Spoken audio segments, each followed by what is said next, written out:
prayer this morning? Volunteers? I will. Dear Heavenly Father, we come before you this morning to say thank you for your love and mercy and grace made new. Lord, we ask you to watch over and guide and strengthen us as a community and the county. Help us to come together for the betterment of this community and this county under your guidance and under your leadership. Father God, I know they're out on a structure fire on Gerard Chapel. We just pray that everybody there is okay and safe. And Lord, just can't thank you enough for everything you do for us, and continue to lead us and forgive us where we fail you. In Jesus' name, amen. Amen. Word. I pledge allegiance to the flag of the United States of America and to the republic for which it stands, one nation, under God, indivisible, with liberty and justice for all. You may be seated.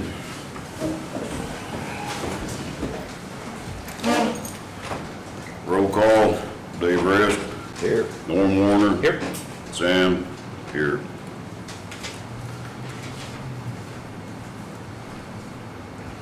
You guys had a chance to look over the minutes? I have. I've looked over them. I got a correction on just a typo. Typo. Yeah, I'm in there as Warren instead of Warner on the last page of the June the 19th one. Yes. That's pretty common. But Where you at? the next to the last page on the June 19th, it's Warren instead of Warner. Oh, man. No biggie. No biggie there. Okay, Warren. That's a change. Warren it is. The Lyle Financial Monthly Fund Report. Mr. Reeves, you wanna go over that? No? We don't blame you? You have,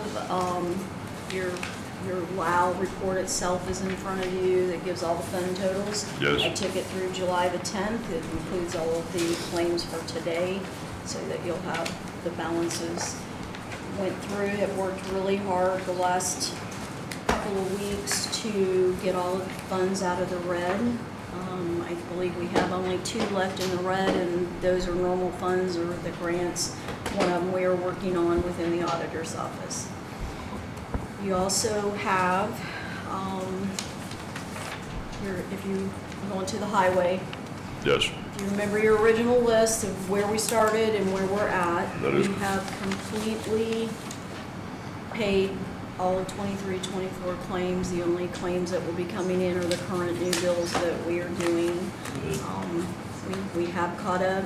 We got an additional appropriation from the council that got all of the line items out of the red in 1173. Your cash balances, again, they'll vary just on which funds you get months in. The total that we had to catch up on ended up being $1,791,238, but it is all paid. If we need to go back, depending on what projects might develop between now and the end of the year, there are cash balances available to go back and ask for additional appropriations. You most likely will have to in your 1173 fund if we're going to maintain 1176 for payroll only. But currently in that 1173 fund, there's 113,000 that will carry them through for a couple months, and we'll kind of see where we're at, Right. balances and what workload there is. You never know when there's emergencies coming up or those kinds of things. But the good news is we are caught up on everything and can hopefully maintain the current ones that are coming in. Amen. Thank you, Sheila. As far as we know, there's nothing else out there floating around that'll show up later. Huh? We sure hope not. Yeah, hope not. We hope not. Well, I'm glad that all the bills are paid and stuff like that, so we can move forward. We are gaining some ground on our funds. It's still, it's gonna be a journey, as Greg and them, everybody knows. We're on, basically, we're not spending any more money out of county highway than we have to. We're not buying no stone, stuff like that, buying fuel. We've got our CCMG roads, it's community crossing grant roads that has to be done. We're working on those, ditching, culverts, stuff like that. Those have to be done. Still fixing holes, potholes, stuff like that. I know we've had a lot of a lot of communication with people out in the public, been everywhere. I know Norm, he got to do road trip. Dave's been on, so have I. The county highway is out working. And how many guys are we down to? We got 13 people left, not counting the office staff. For the public to know, yes, it's a duration, this is tough, but we're gaining ground, and we're going to continue to gain ground a little bit every day. But on the CCMG roads, they have to be ditched, culverts put in, we got trees to cut. If we're going to do it, we're going to do it right, or we're not going to do it at all. And I know a lot of people saying, well, you know, we need to do this, you need to do that. And I've had somebody ask me, well, how come you're not buying any stone anymore? Because we've got over 1.5 million ton of stone and gravel off the side of the roads now. Greg can testify to that, I'm not lying. Some of these gravel roads that the gravel is washed off of has got a pretty good, hard, solid foundation. I'm not gonna spend taxpayers' money to go out there and spread stone on a road. That's not gonna do it. Not at this time. Not at this junction. Greg knows and Chad knows, and the commissioners up here know that ditching, culverts, tree cutting is the main thing. We've got to get ditches in, and he's got 13 people out there.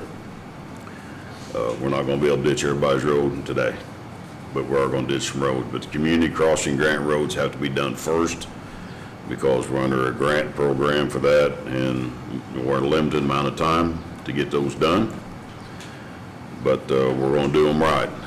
I did have the chance to go out and look at some roads that they're working on, and I appreciate what they're doing. So I asked the public to please be patient with us. Got any questions? You got 3 commissioners to lean on. I don't care what district we're in, it doesn't make any difference to me. I'm a commissioner for the whole entire county. But if you got questions, ask any 3 of us commissioners, and we'll try to get you an answer. And anybody got any questions out in the public about roads right at the moment? Well, praise God. Thought for sure every hand would go up in the meeting. Okay, so. Okay, old business, human resources position. I had that here. Didn't approve claims and. We got to approve the claims payroll. Sorry, see, I'm off track already. On payroll, our total payroll is $313,968.28. The regular claims, $341,483.28. Norm, you get your question answered about the claim? Yes. Okay. Out of cycle claims, $16,565.57. Total payroll and claims, $672,017.13. I make a motion, we pay the payroll and claims. I'll second. All in favor? Aye. All right, good deal. Okay, human resources. I had that right here in front of me. Minutes. We already did the minutes. We already approved the minutes. Yeah, we approved the minutes an hour and a half ago. You want to approve them again? I'll make a motion, we approve the minutes from June 19th, 2025. I'll second. All in favor? Aye. Sorry, Sheila, you just have to watch over me, okay? You corrected Warren down there. Yeah, we corrected the Warren to the Warner, whatever you want us to call you, Warner, don't make any difference? I've been called everything, it's Okay. okay. Right. Now, what do I do with that, human resources? Okay, human resources position. We heard back from Wagner, what's it called here in the WIS Wagner. Dot. sheet, WIS. And Paul, I don't know if you have a copy, have you had a copy of this yet? I want to make sure that you can see this. I looked over it, but there's a couple of things that I think's missing from it. is one. It's about the, how are they gonna get into the insurance, involved in the insurance, take care of the insurance and stuff like that. A meet and greet when you hire somebody or when somebody leaves, you're gonna have a meet and greet and asking people why they left. That's not in here. There's a couple things that we're gonna send back to them, Paulie, to finalize, because there's nothing in here that states that they're gonna be overseeing the health. Do you care to give me a copy of Oh, absolutely not. Addie Roper sent it to you and Anton. It was Yeah, this was, way that early. late last week? No, it was last week sometime. 3 pages. yeah, so take a look at that, Paulie, if you would, because, when is the council's meeting? 21st. 21st. That's, We're gonna have another meeting, Paulie, and we'll hopefully have this finalized at our next meeting, then we'll bring it to you at your council meeting, okay? There's some things in here that needs to be changed and updated. I looked at the cost on this, and, it's pretty expensive. And, we need to find out exactly what a price would be on their proposal to work with the county attorney on, just policies and procedures. Unless, and I have to ask the attorney this, and I'll ask him since he's sitting here, not put him on the spot, if he is wanting to work on the policies, procedures on his own, or he wants to work with a human resources officer to facilitate the policies and procedures. Our handbook is a mess. I know that's something that we've dealt with for many, many years, but we've got to get our personnel policy handbook in check. Does everybody agree? So, I think you ought to have the HR consultant do it. And I can answer questions if they have them, but I think you'd be better off having those folks do it. okay, good. It'd be a So, lot cheaper for you. right. So we're gonna get back with them, Paulie, and add some things to this and have this back by our next meeting, Sheila, so we can address it with you instead. Specifically, what we're looking for is them to add that they're also benefits management and then a There you total go. contract amount, not an hourly amount. Those were the two major, Yeah, 'cause the rate, I'll just leave my glasses on, I guess. The rate's $165 an hour, plus per diem, mileage, and different things. And if they use an assistant, it's $125, then a consultant's $45. So, but we need a figure, a composite figure, especially on the policies and procedure handbook put in place. We need a total what that's gonna cost us, one lump sum. So we'll move on from that. We'll table that till we hear back from them.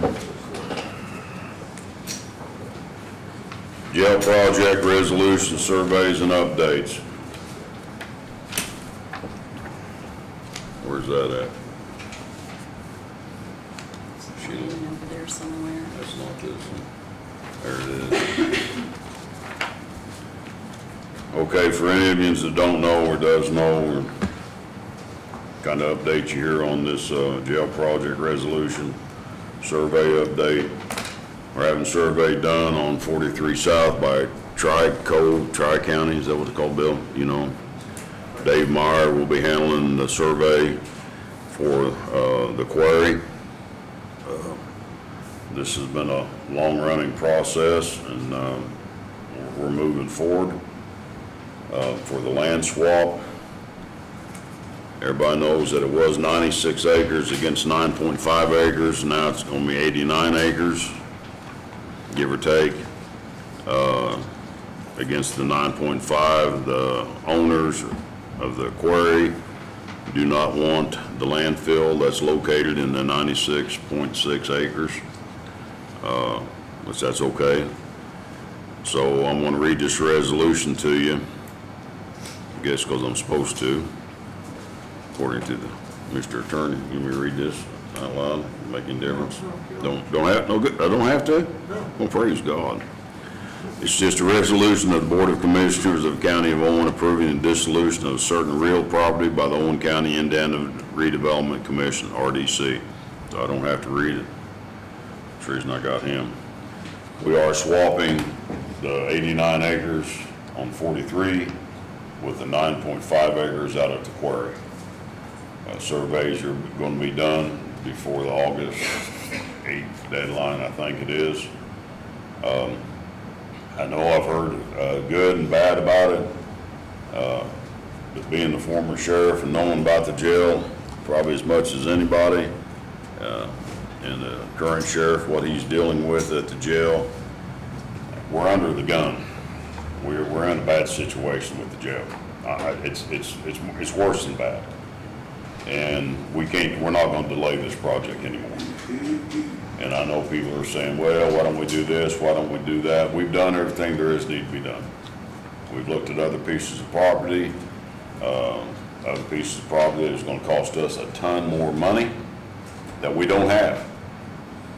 To be honest with you, the council, always here, and I believe they come up with a budget of about $25 million. And we're going to stick to that budget. Because to be honest with you, we have to. We just don't have any other resources. And with the tax situation coming next year, we have to be diligent on our spending because it's going to take all we have to build our jail. But we are going to build a jail. You know, some people like it, some people won't. And I'm sorry, we can't make everybody happy, but I make a motion that we approve resolution number 2025-005, and that is the resolution of the Board of Commissioners of Owen County approving the disposition of certain real property by the Owen County, Indiana Redevelopment Commission. I'll second. All in favor? Aye. 3-0. Absolutely, sir. Sign that.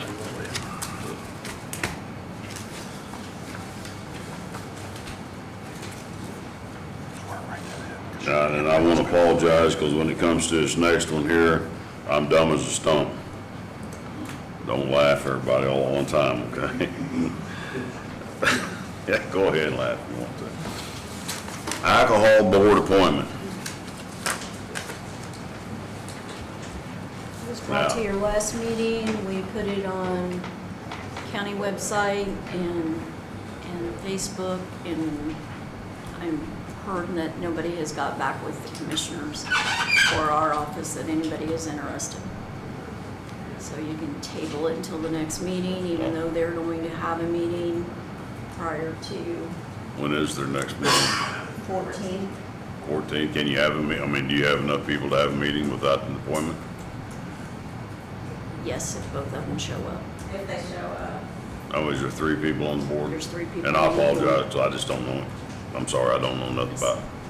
It's a 3-member board, and your state rep always comes as well. So at their next meeting, we'll make contact with them and let them know that they've got to have both members there, that there hopefully will be an appointment at your meeting July 17th. Nobody's come to me about wanting to be on the alcohol Nope.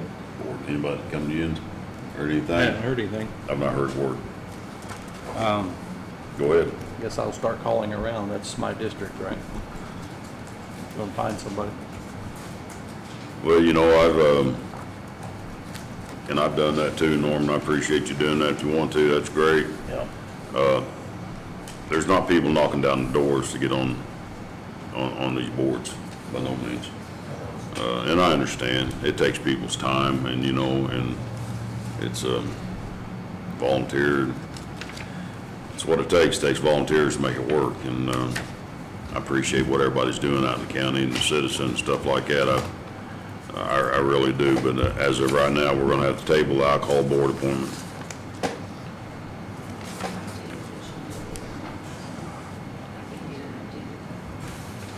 It's not it?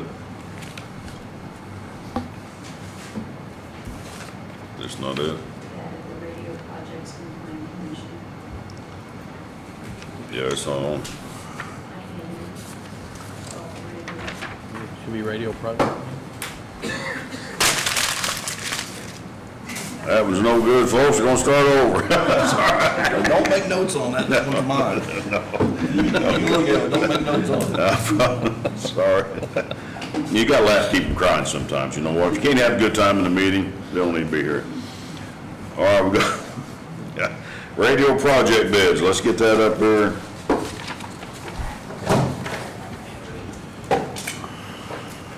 So as you know, we've been a long time working on a radio project. Finally went out to bid.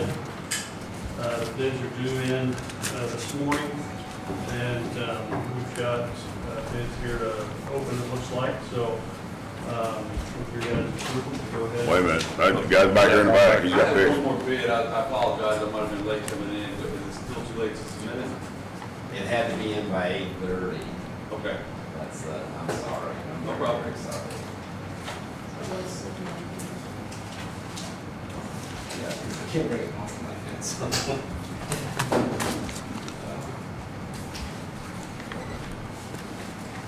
Okay. As I mentioned earlier, there's actually 4 packages that are being bid. This is just for the, oh, I'm sorry, this is Terry Burnworth with Pyramid. The 4 packages being bid, which is the 31, which is the excavation and the concrete work. 32 is the fence. These are divisional breakouts. And then the tower labor and the tower material, okay? It's the tower to go down to Patricksburg. First one is from a company called Supercrete.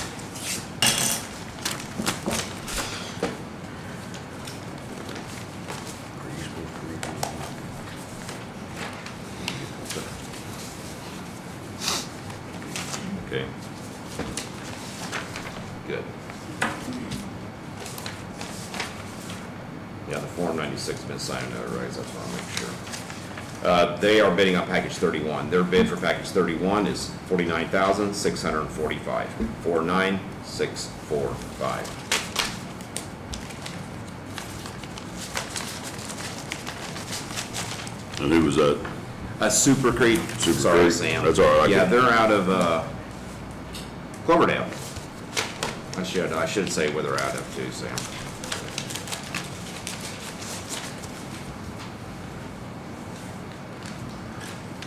Next one is, who is it? It's the tower material, Worldwide is the name of the company, Worldwide. And I believe they're a tower manufacturer.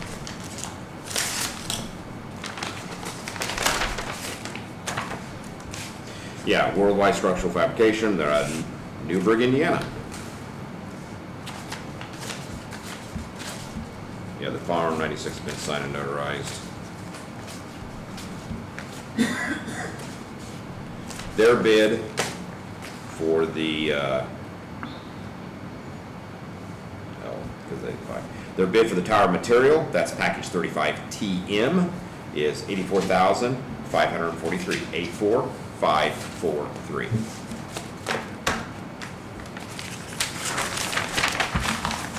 Oh, sorry. Terry, on the Super Creek, what was their bid for? Their bid, I'm sorry, so 49, what was it for? package 31. Package 31. Package 31, which is the excavation and concrete. Okay, thank you. Sorry, I didn't say that. Okay, the next bid is from Engineered Tower Solutions out of Raleigh, North Carolina.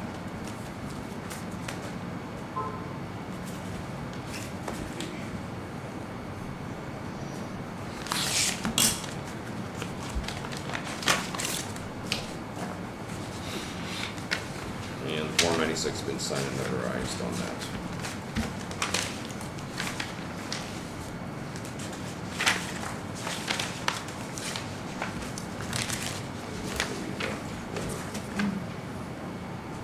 Oh, gosh, yeah.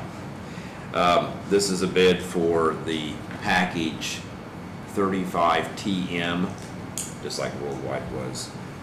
Their bid is $366,304.4. 366,304.4. Shipping cost. It should be. I don't know. Okay, next bid. Binders. Next bid is from Midway Electronics. They're out of Rensselaer, Indiana. Way up north. Form 86 has been signed and notarized. And they're bidding on, there's 4 different bids here, gentlemen. The first bid is for package 31, which is the concrete excavation. That cost is $49,944. 49,944. Their next bid is for the chain link fence. That's package 32F. That bid is $10,010. 10010. Next bid is for the tower labor. That's 35TL. And that bid is $43,160. 43160. And their last bid is for package 35TM. That's the material. That bid is $50,474. 50474.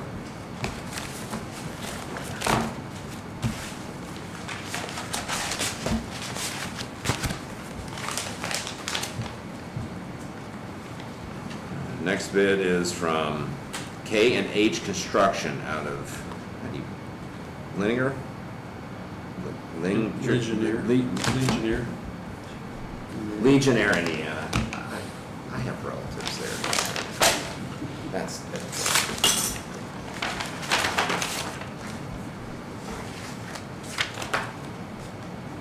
okay.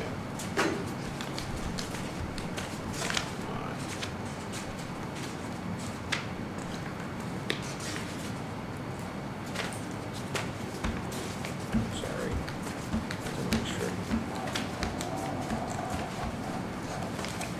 Yeah, Form 96 has been signed and notarized. Anthony, I always announce that because that's the non-conclusive affidavit the state of Indiana requires. Okay, they are bidding, K&H Construction, they are bidding on the fencing. That's 32F. Their bid for the fencing is $16,800. 16800.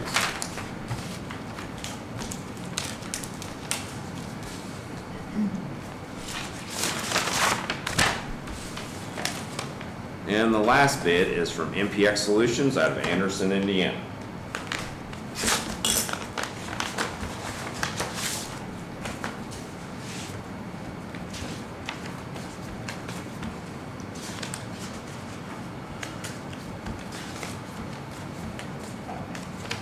And the non-collusive has been signed and notarized. Now let's read it off here. I like to read it off our form. Okay. They are bidding on all 4 packages too, individually. Package 31 is $28,000 even, 28000. Package 32F is $12,000 even, 12000. Package 35TL, that's the tower labor, is $36,000 even, 36000. And package 35TM is $41,000 even, 41000. That's all the bids. I asked to take them under advisement, and we'll go out and review for the lowest qualified bidder, Sam. Yeah, you guys go ahead out. I'll take it under advisement. You guys go out and look at it, bring it back to us so we can get moving on with the project. It's easier than Sheila, you know. Heather? Mr. Folk?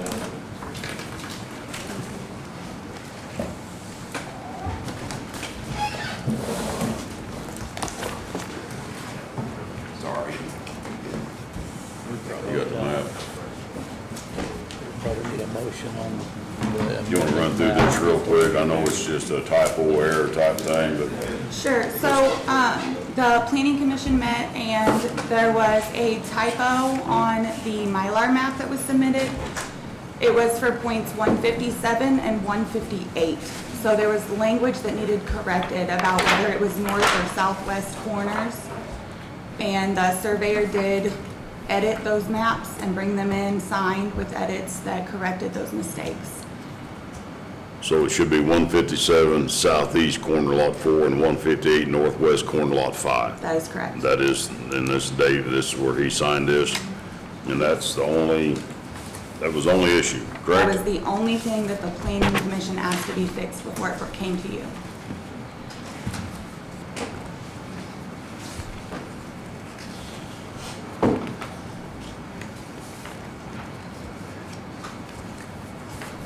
You guys got any questions?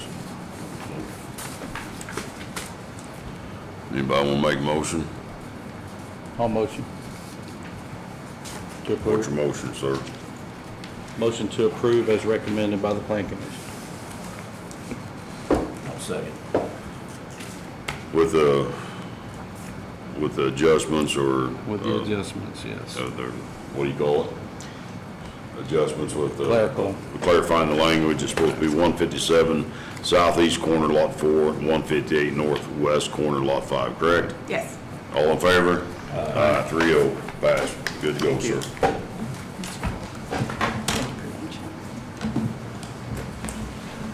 Next, we're gonna have Pam Rogers come up.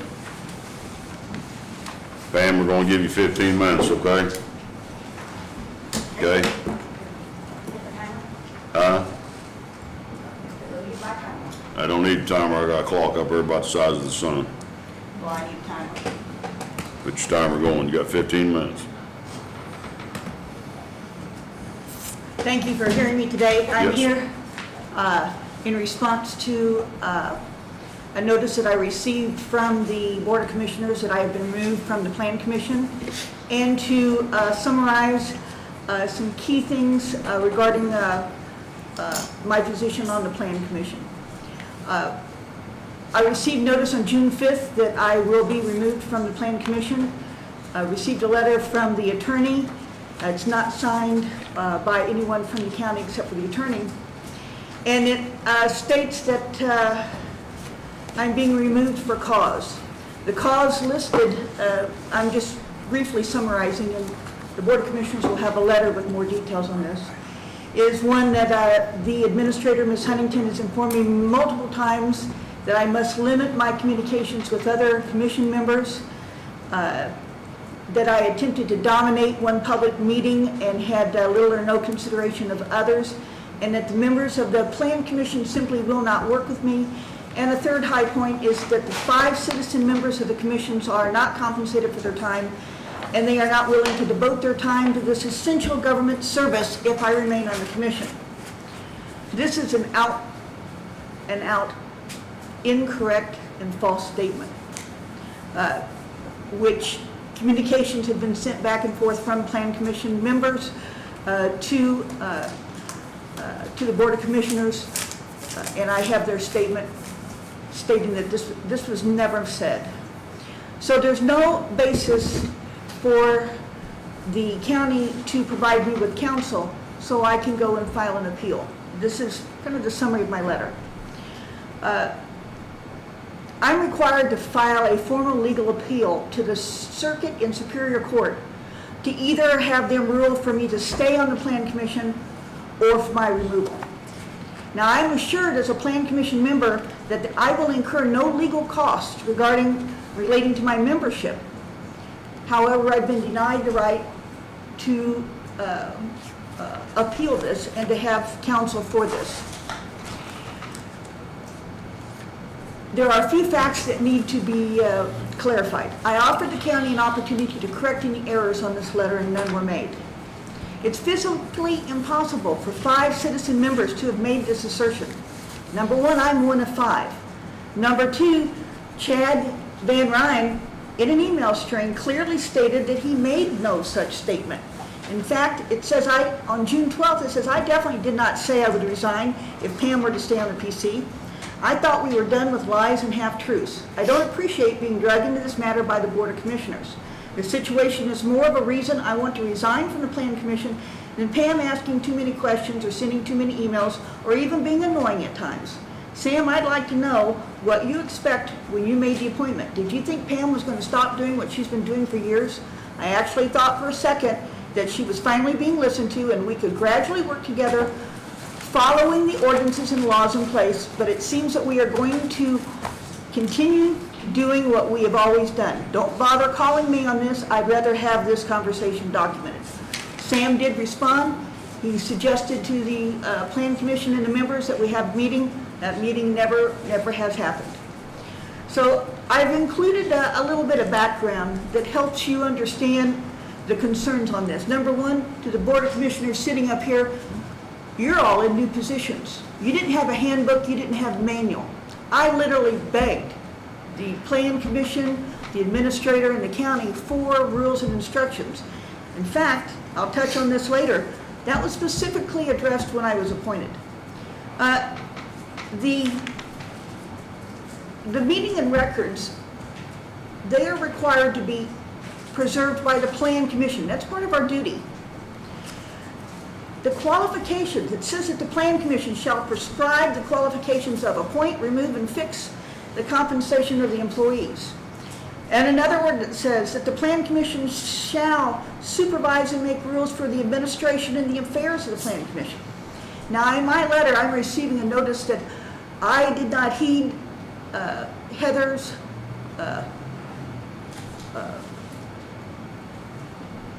it wasn't an email.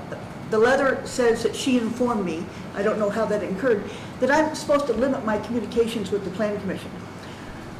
The administrator works for the Plan Commission. I asked for clarification as to how this structure works, and I was not given this. By ordinance, the Plan Commission supervises the administration and affairs of the Plan Commission. So as you guys are going forward, you might want to get that clarified, because I've gone to each individual person on the Plan Commission and to our administrator asking for clarification of a replat, the plats, what rules we're supposed to follow. No one could provide that information.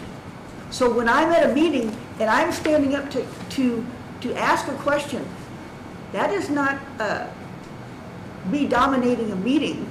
That is me trying to clarify, hey, there's an error on this plat. 2 times in 2 meetings. It took a lot of insistence to finally get someone to look at, oh yes, there is an error on this plat. So, in the Board of Commissioners meetings, when I was appointed, it was strictly said that I would be, let's see if I can find that. I would have, be required to follow rules and regulations, that there would be a sit-down meeting, and that there would be a public meeting. And in that public meeting, I would be advised of restrictions and of policies that I had to follow. That never happened. Knowing that our county has been in a little bit of a turmoil, we lost staff, Heather's coming in, she's trying to learn the job, I was left kind of hung out to dry, and nobody could answer my questions. Nobody wanted to, and nobody would. When you read this letter, I'm giving you specific details that it's very important for the commissioners to understand as you go forward to make decisions.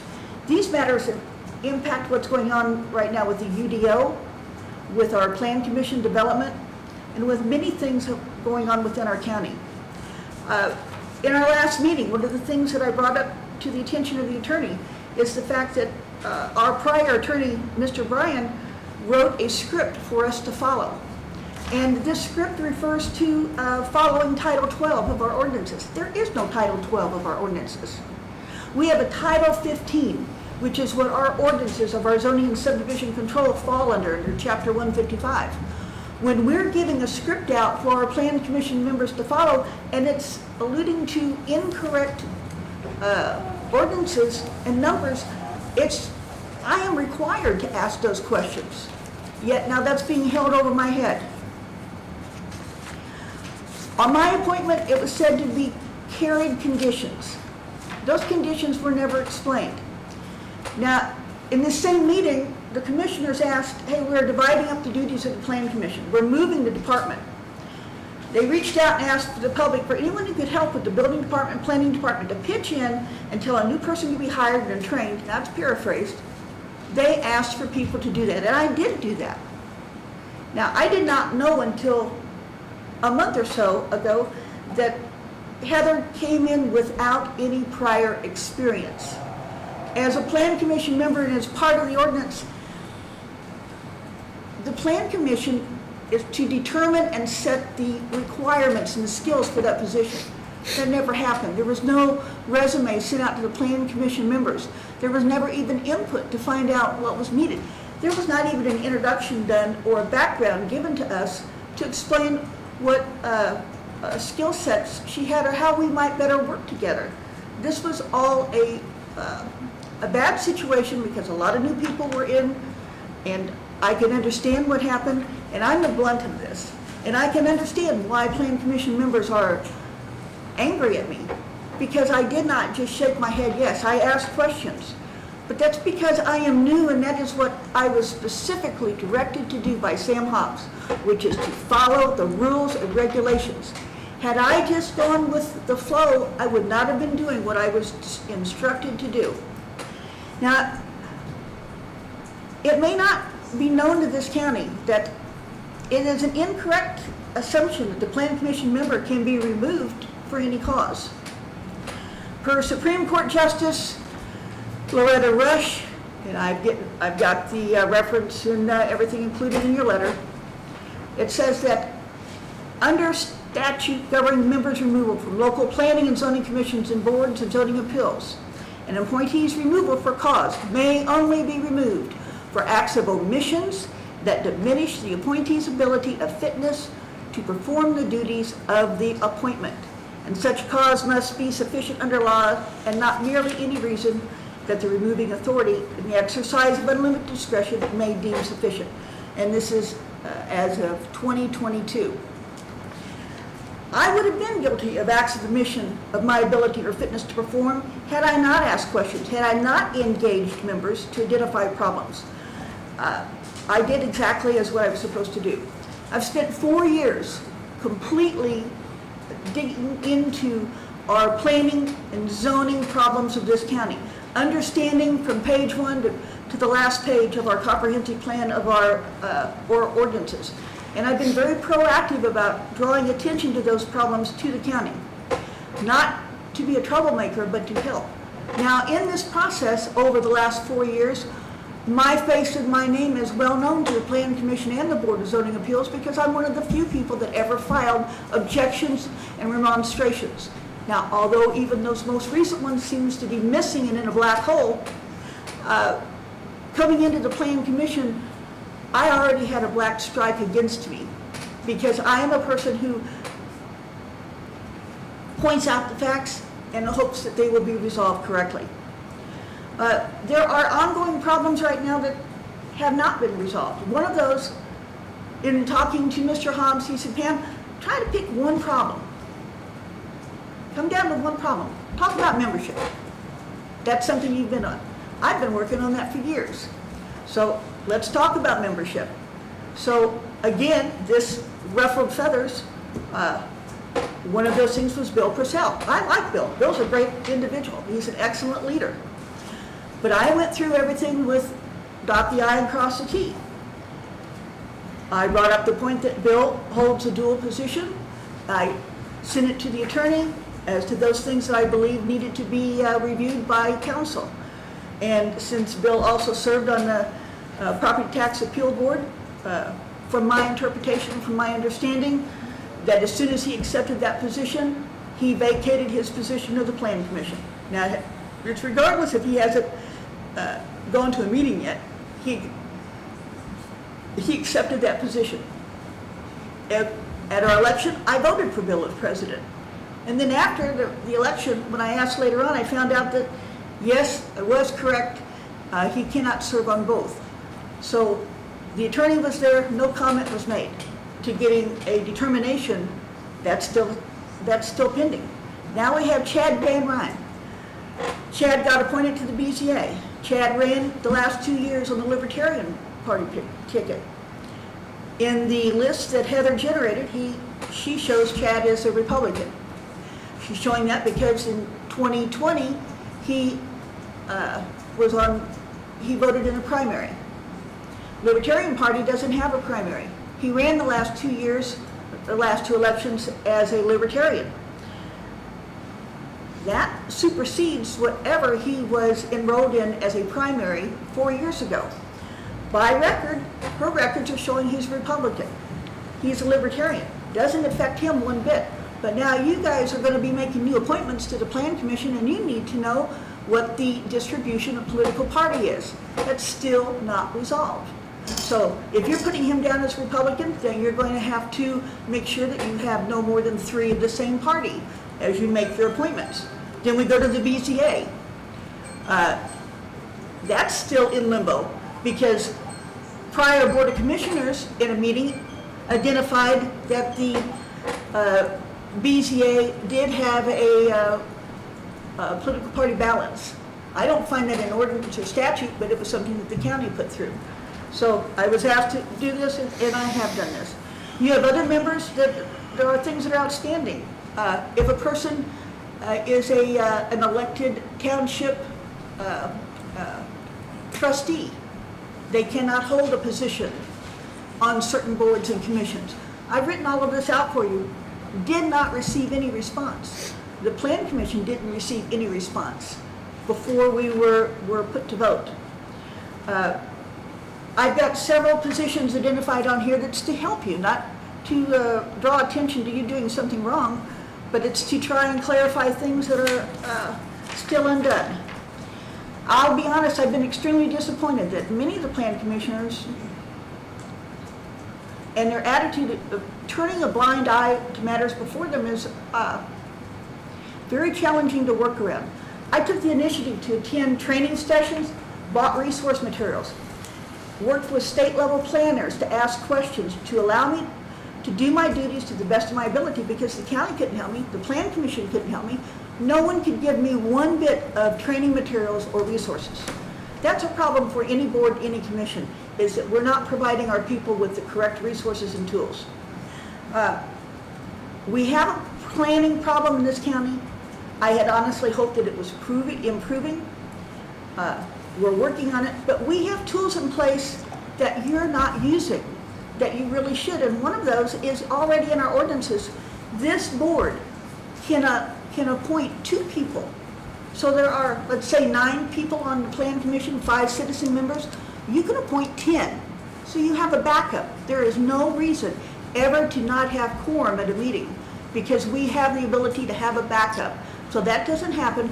So a gentleman who's trying to get a plat approved to get his home built for his children aren't displaced because we don't have enough in attendance. There's tools that we need to use. Okay. Honestly, going forward, Is that your I have to decide. I still have, was it not your thing going off a while ago? no, it was not. It was mine. No. So I have about 1.5 minutes left. I have to decide if I want to take $10K out of my pocket to go to court and fight this. And if I win, I'm either going to be put back on the board or I'm going to be told, no, I've lost my appointment. The problem is for the county is when you said I've been removed for cause, the only reason that can happen are things that are adverse to me. It shows that I was not competent or I did not do my job, not for the reasons written in the letter.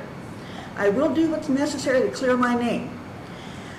I have lost faith in our council, respectfully, because he sat here and has not helped the commissioners when they should.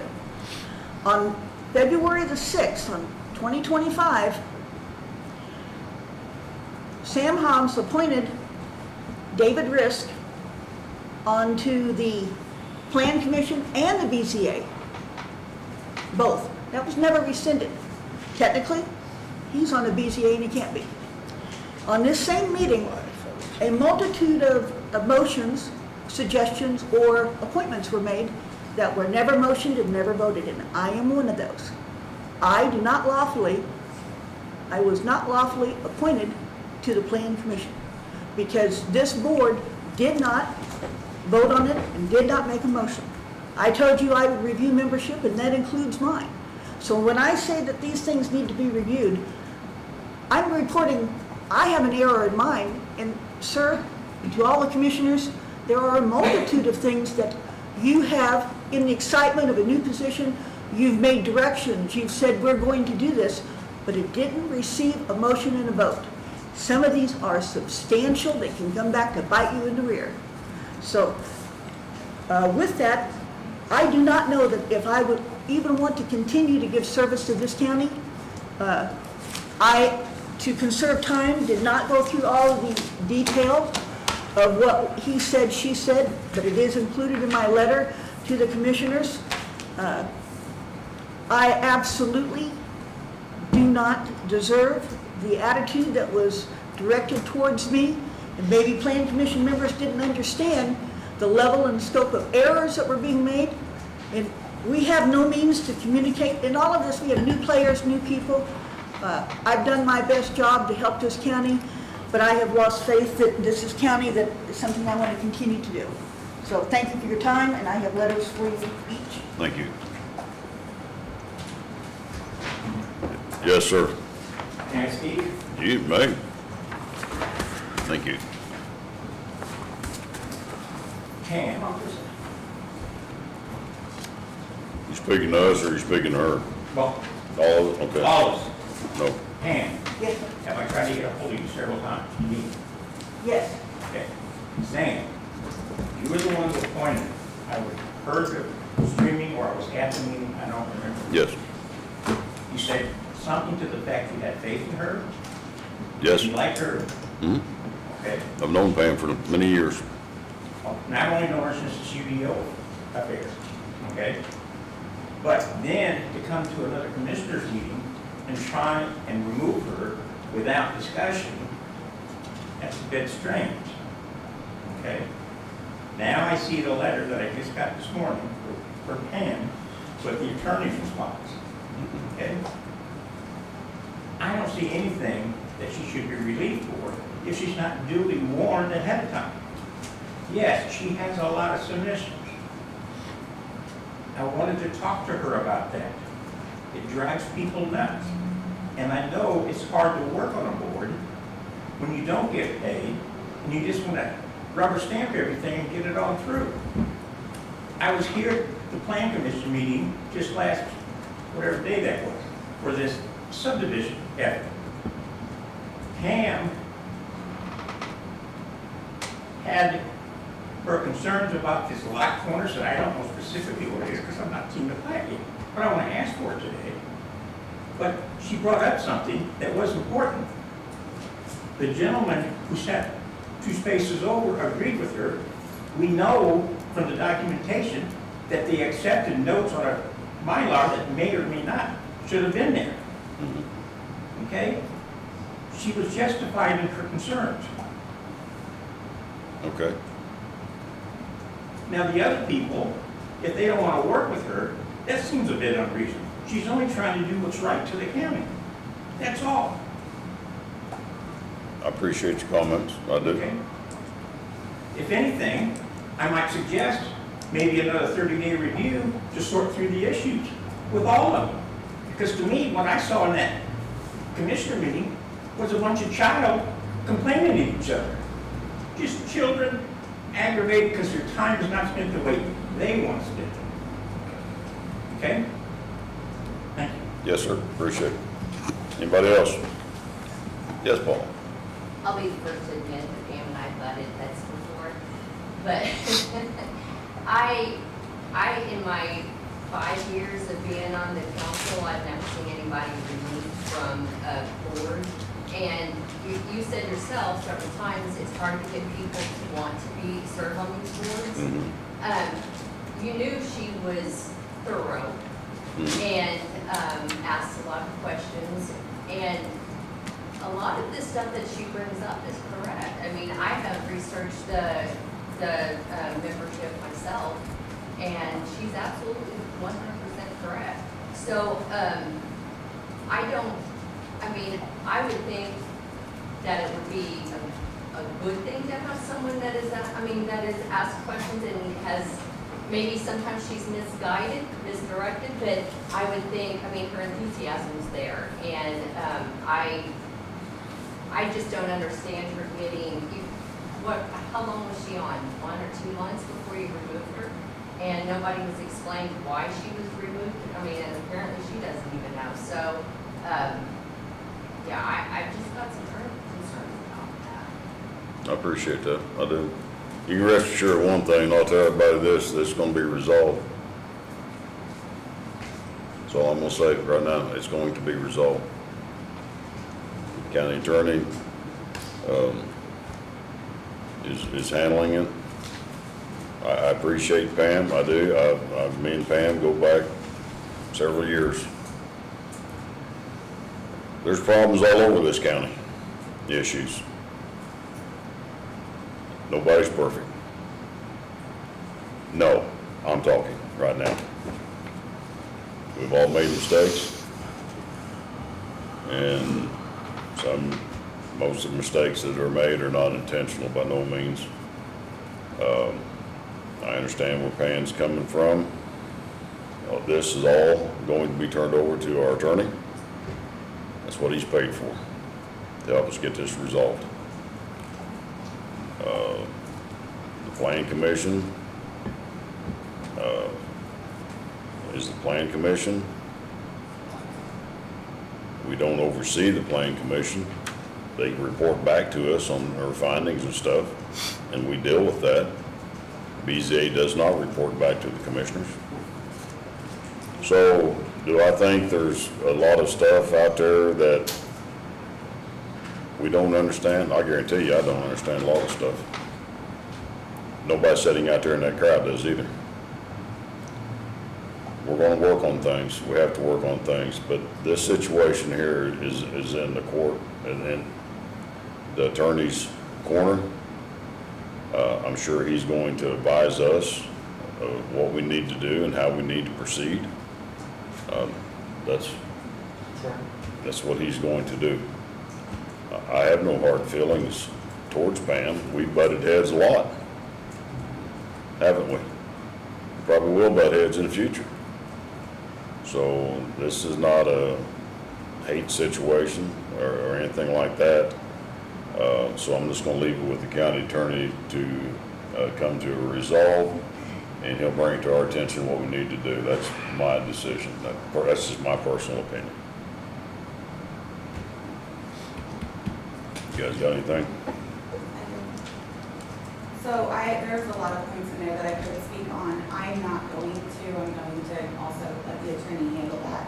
But as far as there's one in general that I feel like, since we are live and the community is seeing this as a whole, I did want to address the one thing that I came in here unexperienced, because that's not true.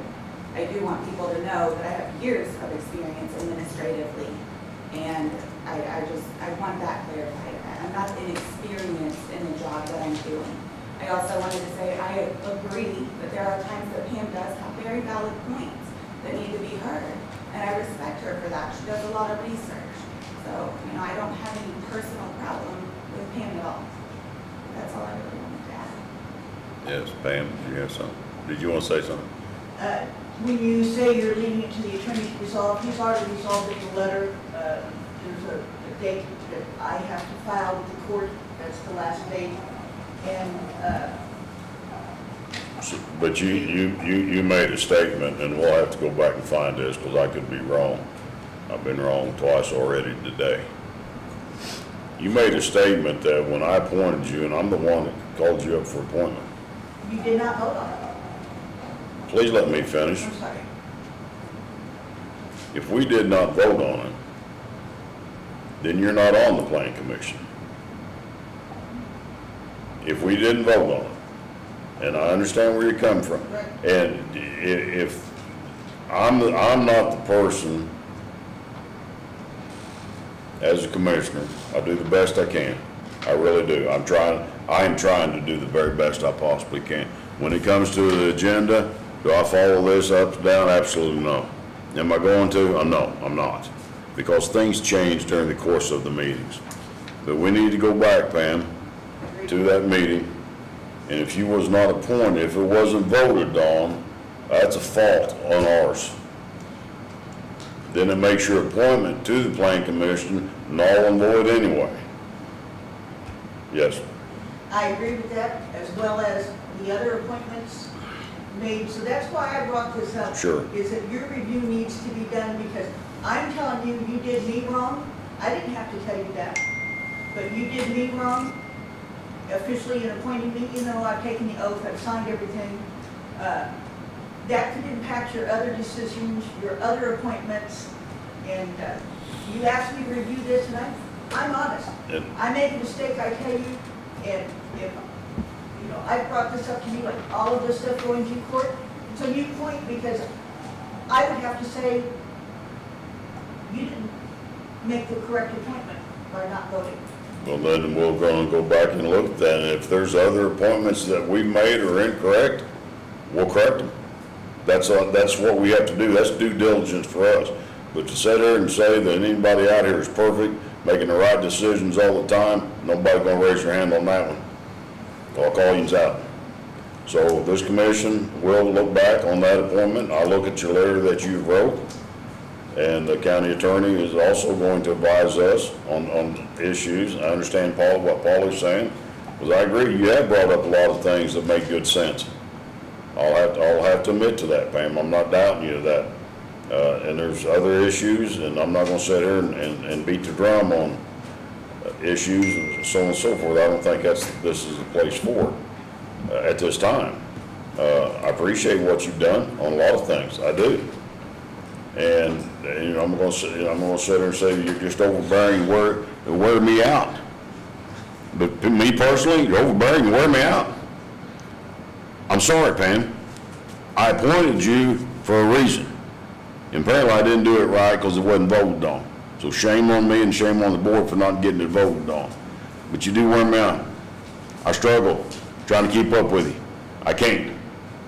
I've told you that. I've been honest with you, been open with you. I cannot keep up with your emails. I cannot keep up with your agenda.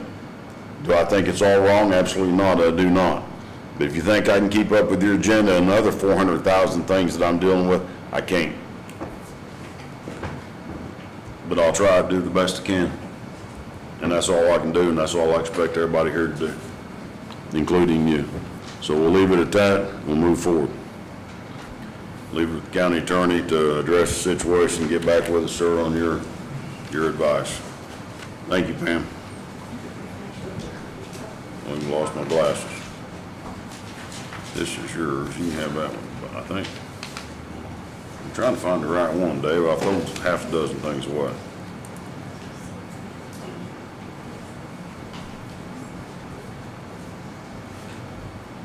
The EMA fund. Paul, you still here? Or are you hiding back behind Gray? Can't see you. Jack White's not here. I don't know if any of you know, Jack White got stung or bit or something right here a few days ago, and it turned into a real mess. They had to put a drain tube in the side of his face, and he got it out yesterday. We met with him yesterday on another issue, but Jack's not feeling up to par. It was swelled up great big, and they had, like I say, put a tube in there. But anyway, on the EMA emergency fund, we have looked at this, talked about this for quite some time. Paulie understands where we're at. Jack White has no funds available to him in an emergency or a disaster type situation. Not emergency. There's a difference between emergency and disasters. He has no available funds to him if a disaster would strike and one of our citizens, and I'm talking about Owen County citizens, would be in need of something, or that may be, tarps on the roof, put them up in a hotel to stay or something like that, or water or food. Jack, he doesn't have any of that money readily available to him. And like I said, we've talked about this for a long, long time. And I want to set up a fund for Jack I believe we already have the ordinance established. We just need a line item fund set up. And we have money available to us for Jack in the opioid unrestricted fund. The restricted fund goes to our DARE officer out of school. It pays for him. But the opioid unrestricted fund is available to use for the county commissioners. And I think this is an awesome place to take some of this money to put into a fund for Jack. I trust Jack. I believe in Jack. I've dealt with Jack on emergency situations. I know Mr. Walker has, and Chris. Sometimes he needs funds available readily to him to take care of business for a disaster here in Owen County, to take care of the citizens, and I think it's time that we open this up, and that's all I've got to say about it on my part, and you guys can chime in on what you think. Total agreement, and seeing as how this fund is available to us, I would make a motion that we move $50,000 from 1238 into Jack's. Does he have a fund number, or have we established that yet? Agreed to it. We'll have to create it. Created a line Okay. item within his budget. Right. My motion is to move 50 grand into that account that's to be made for Jack to use in emergency situations, out of the money that's in there. Okay. 1238. And with that, I want people to know this is for disaster issues, not for emergencies. Okay? There's two different things. Disasters, tornado comes through, airplane crash, hurricane, volcano, whatever, it could be a disaster and not an emergency. So, and Jack knows this very well. It's not, I don't mean this in a bad way. I'm just gonna leave it at that. It's for disaster relief assistance only, not emergency relief. Can we add to the motion, unspent funds will be carried forward Yep. each year from that line item, because I don't want the council to have to come back and reappropriate Yeah. it or re-budget. I'll take that amendment. That's fine with me. I'll second the 50,000 getting removed out of Fund 1238 for Jack. Whatever line item it may be, Say again? It's 3, 4, 5. I believe we just added it last night. 34530. 34530, To go to Fund 34530. and you I'll said second. 50,000 more. Yes. And that's a revolving fund, right, Paulie? So that'll move over every year. And for me, I just want to touch base on this. In my years of being here in Owen County, I've seen the times where Jack's needed some ready available cash, and enough because it has to go through the commissioners, and sometimes we have to ask the council. It could be some days other than call an emergency meeting or something like that. But when disasters happen, we need to be able to take care of our own county citizens right now. Nothing against the commissioners or the council, they're doing their job and stuff like that, but Jack has money readily available to handle this, so I think this is a great thing. It's long overdue as far as I'm concerned, but I agree. All in favor? Aye. 3-0. Clarify the specific line item. It's 34500, 34300, but You'll clarify that number for us to make sure we know which fund number it is? Okay, awesome. Praise God, that's a good one. I'd like to hear that. So I don't Chris? know the right number. Sorry, Greg, don't mean to leave you, but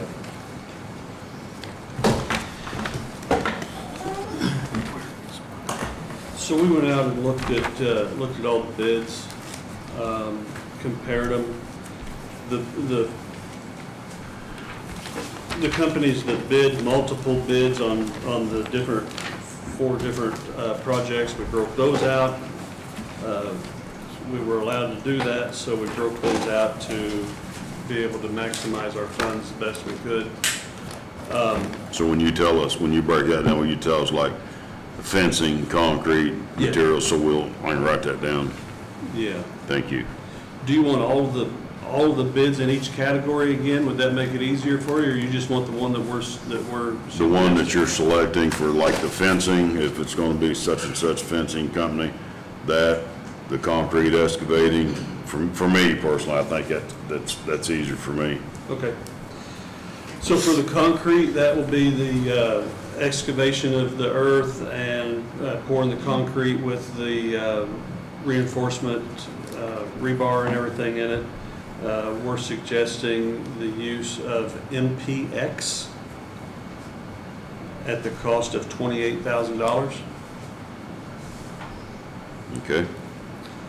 The fencing actually was something that we did a lot of talking about. It came in a lot higher than what we anticipated it would.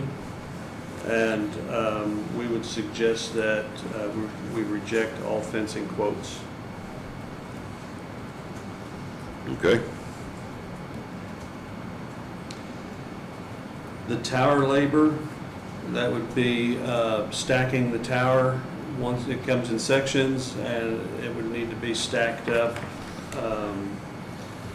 MPX at $36,000. And then tower material, that's the actual tower itself. Mm-hmm. MPX at $41,000. That'd be a total, if we reject the fencing, that'd be a total of $105,000. Okay?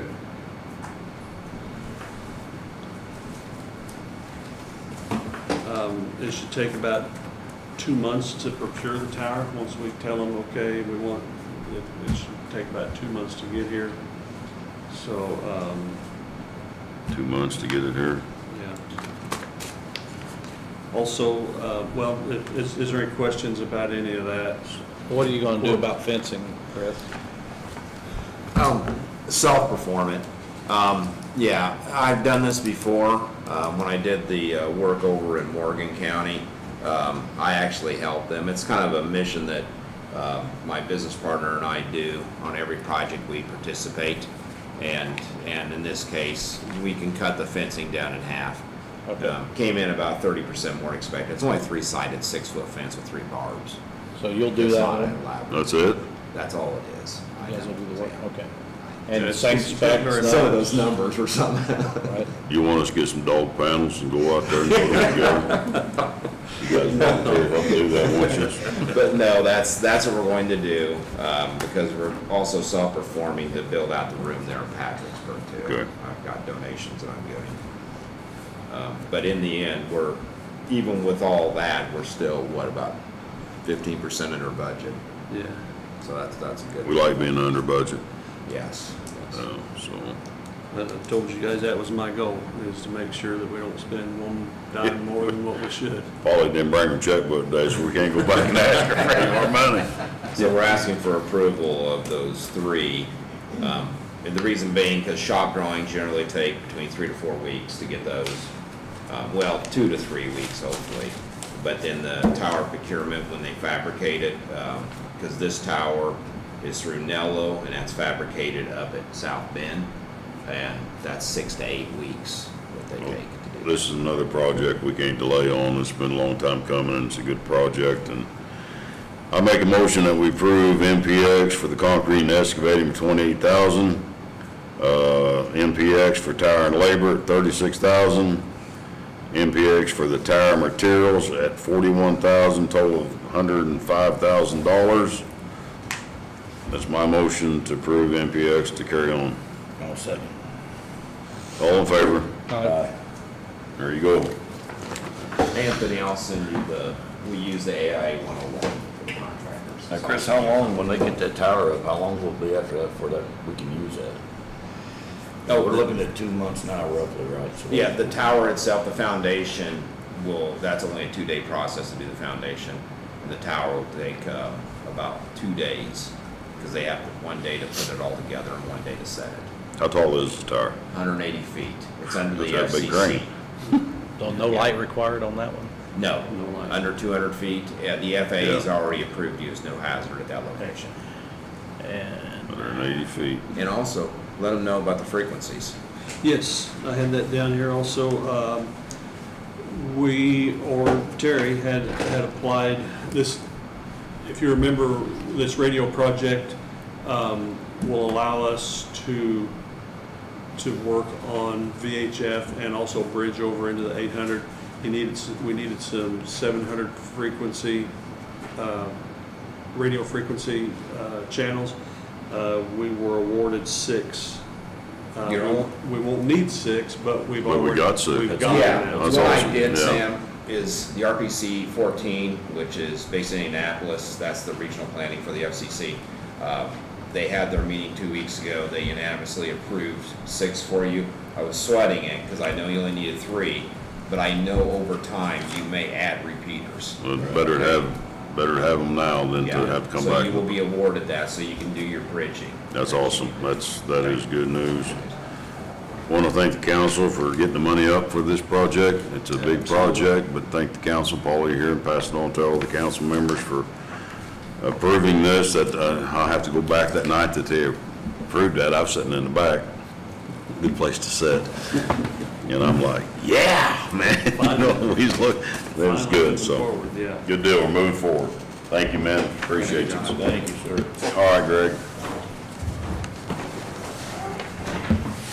I gave you back yours, didn't I? Because I'm writing all over everything. Yeah.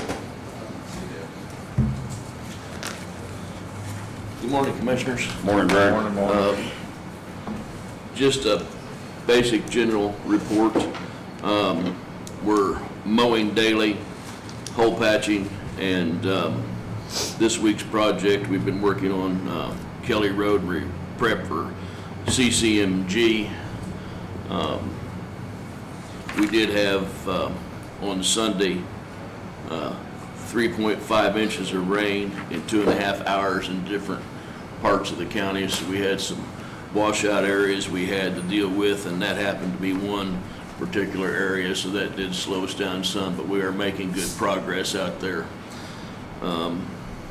If the weather stays off of us, Kelly Road should be completed next week. We'll be Awesome. ready to move to the next. In regard to the mowing every day, keeping costs down and the mechanics busy, Ed Burdine, I give kudos to him, resurrected one of our old Rhino mowers. It does work off of the 3-point hitch, but it does mow both vertically and horizontally. Not real high, but it does that. And we were able to get that out and working yesterday. We took it on Dunn Road. It did a really good job. Since Ed was the one that put it together, in case it didn't have any problems, I put him in it. He is actually working it again today. But that puts us an extra mower out on the road mowing. I just ask that those be patient. We're hole patching. We're going as quickly as we can with that, but gentlemen, that takes time. Vomac delivered the distributor truck. It is inside, out at the shop. One of the questions that David had, did it have an hour meter, and can it tell us how many gallons it puts down? I can tell you yes to both. The truck has an hour meter, and then the truck also has a computer that tells you how many gallons are being used. Now, you can't go on there and play with that, right, and reset No, it? you cannot. It is Good. straight up. Good. The other thing that had been discussed, we've been talking about Bridge 14. Commissioner Rist asked if there was a possibility of using a modular type bridge in that location. I did have an individual take a look at that just to get some kind of an answer. He looked at that on Friday. I hope to have, he hasn't gotten back with me yet. I hope to have it today, but I'll be able to tell you by your next meeting or one day next week whether a modular bridge could work at that, which would be a big cost savings. Speaking modular bridge, that's a graded floored bridge. It doesn't have, it wouldn't have a concrete deck, but we have several of those in the county. And to be quite honest with you, the old bridge has a graded deck anyway, so it wouldn't be much different in the area. Correct. And then just a reminder, gentlemen, I applied and was able to get a scholarship to go to a stormwater drainage course.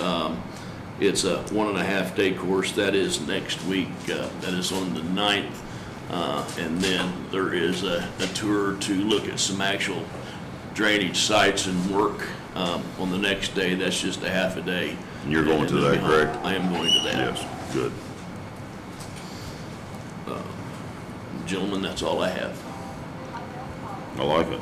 I like it short and sweet. Just, I just tell the county, the community, be patient. I know that these commissioners, along with me, I don't like using the word checking up, but I guess that's what it is. You know, we check on what they're doing. That's our job. We don't know, we can't tell you what they're doing. So I know these guys have been out, I've been out a lot. Got to go down Vilas Road again, look at that bridge, the approaches to the bridge. You want to go back and take a look at that. You know, things are moving forward. It may be slow, it may be at a snail's pace, but they're moving forward in a positive way, not a negative way. And that's what we need. We need a positive approach to things. We've had enough negativity in the past and stuff, but you know, we want to talk about good news. We all know the bad news, so let's talk about the good news. So I appreciate what the community's doing, helping. I get a lot of good comments from the community about a lot of different things. And I appreciate the community's support, because that's what we need. And the council commissioners working together and stuff. We know we got tight budgets coming, and with the new tax thing that's coming next year. I talked to Paulie about that the other day, about the finances, and I just told her, I give up. I'm leaving it with you. You deal with it, you know, but that's what the council's going to have to deal with. The money situation is going to be tough. But jail project is going to move forward. Radio tower project's moving forward. County highways moving forward. We got some good news. We got more money now than we've had for quite some time, but it's money we have to hang on to, because you never know what's going to happen. I mean, we could have another flood or disaster or anything like it. And so we're not spending money because we're trying to be greedy. We're trying to save some money. So I don't want to go to the council and ask them for more money. Try to live off what we got left through the rest of the year if we possibly can. And hopefully we can. It's going to be tough, but we're moving in the right direction. Bill, how are you back there? I'm great, how about you? Oh, praise God, I'm blessed. Lord have mercy, yes. Amen. So, yes, it does. All right, thank you, Greg. Hey, Greg, for you. Greg, did that guy ever get back with us on the limestone out there? He said you had one more coming. Did he get Yes, I back? had, for everyone that doesn't know, David has worked with the individual out at Indiana Limestone Fabricators. There's an estimate, we've had it flown with a drone, and of about 50,000 tons of stone there. I have one estimate in. The other individual was supposed to, he was up Saturday because he was going to a softball tournament. He did not get me his quote in. Okay. I thought I would have it, All right. but we should have 2 quotes in regard to that. But the individual there, David, has secured that that stone could be donated if we can figure out how to get it crushed. And now I will say we have been using that stone now to build culvert headers and things, because it's been given to us. So we're gracious for that, and it is working for us.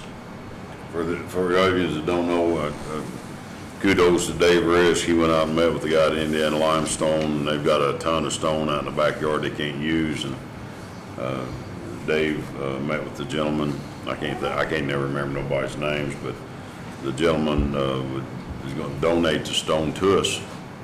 And Dave's been working on trying to find, a crusher to crush the stone, to see if it's gonna be feasible for us to bring a crusher to get it crushed and utilize that stone to put on the road, to see if it's gonna be cheaper than buying stone. And if it, if it does, I mean, there's a bunch of it out there. A lot, more than a lot. So if that works out, great, saves us some money and stuff like that. We get it for free, cleans up that guy's yard and saves us money on buying stone, and we can stockpile stone anywhere. We can stockpile stone on farms out in the county. Farmers, I know there's a lot of farmers out there that have access to let us have stone in places like that when we need it, so I hope this all works out. Dave, I want to appreciate you checking on that, Greg. I know you've been working with him as well. Thank you. Gentlemen, we've been working on this for some time, and I absolutely believe it will work, and I think it will be at a great cost savings to the county. We were at what, 20, was it 16 something or 21 something for riprap a ton? Yeah, riprap was $21.40 cents, just off the top of my head, a ton. And I will just tell you, he says he can do it for $6.50 a ton. It's a big savings. Well, we're all about saving money. So If it works good. I mean, but that's just one person. Sure. I mean, trying to get the other quotes narrowed down.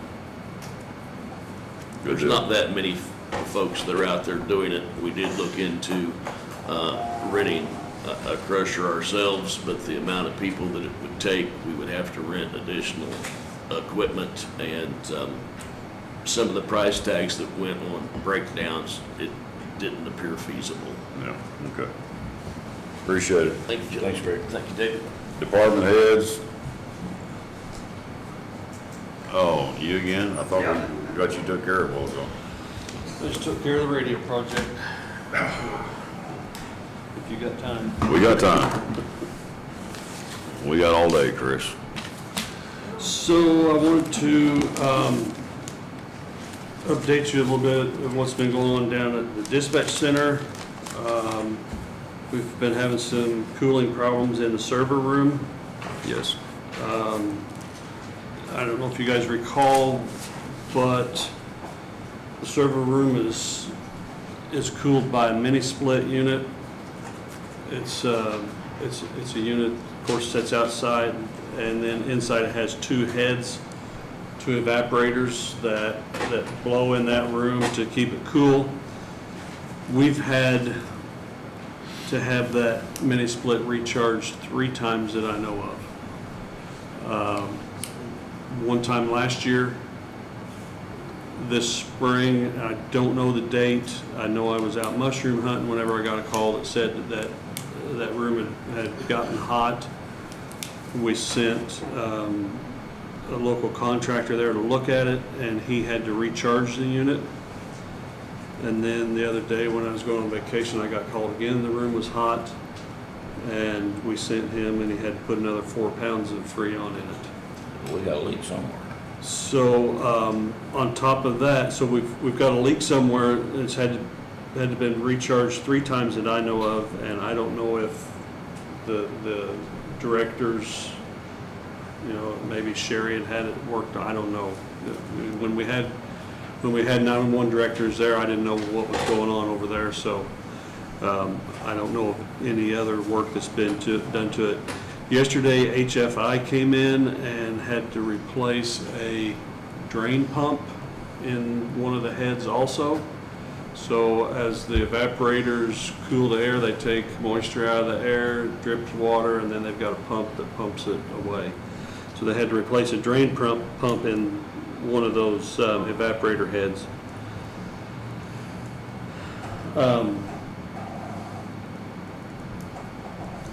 Did they inspect that for a leak while they were there? Did they look at that at all or no?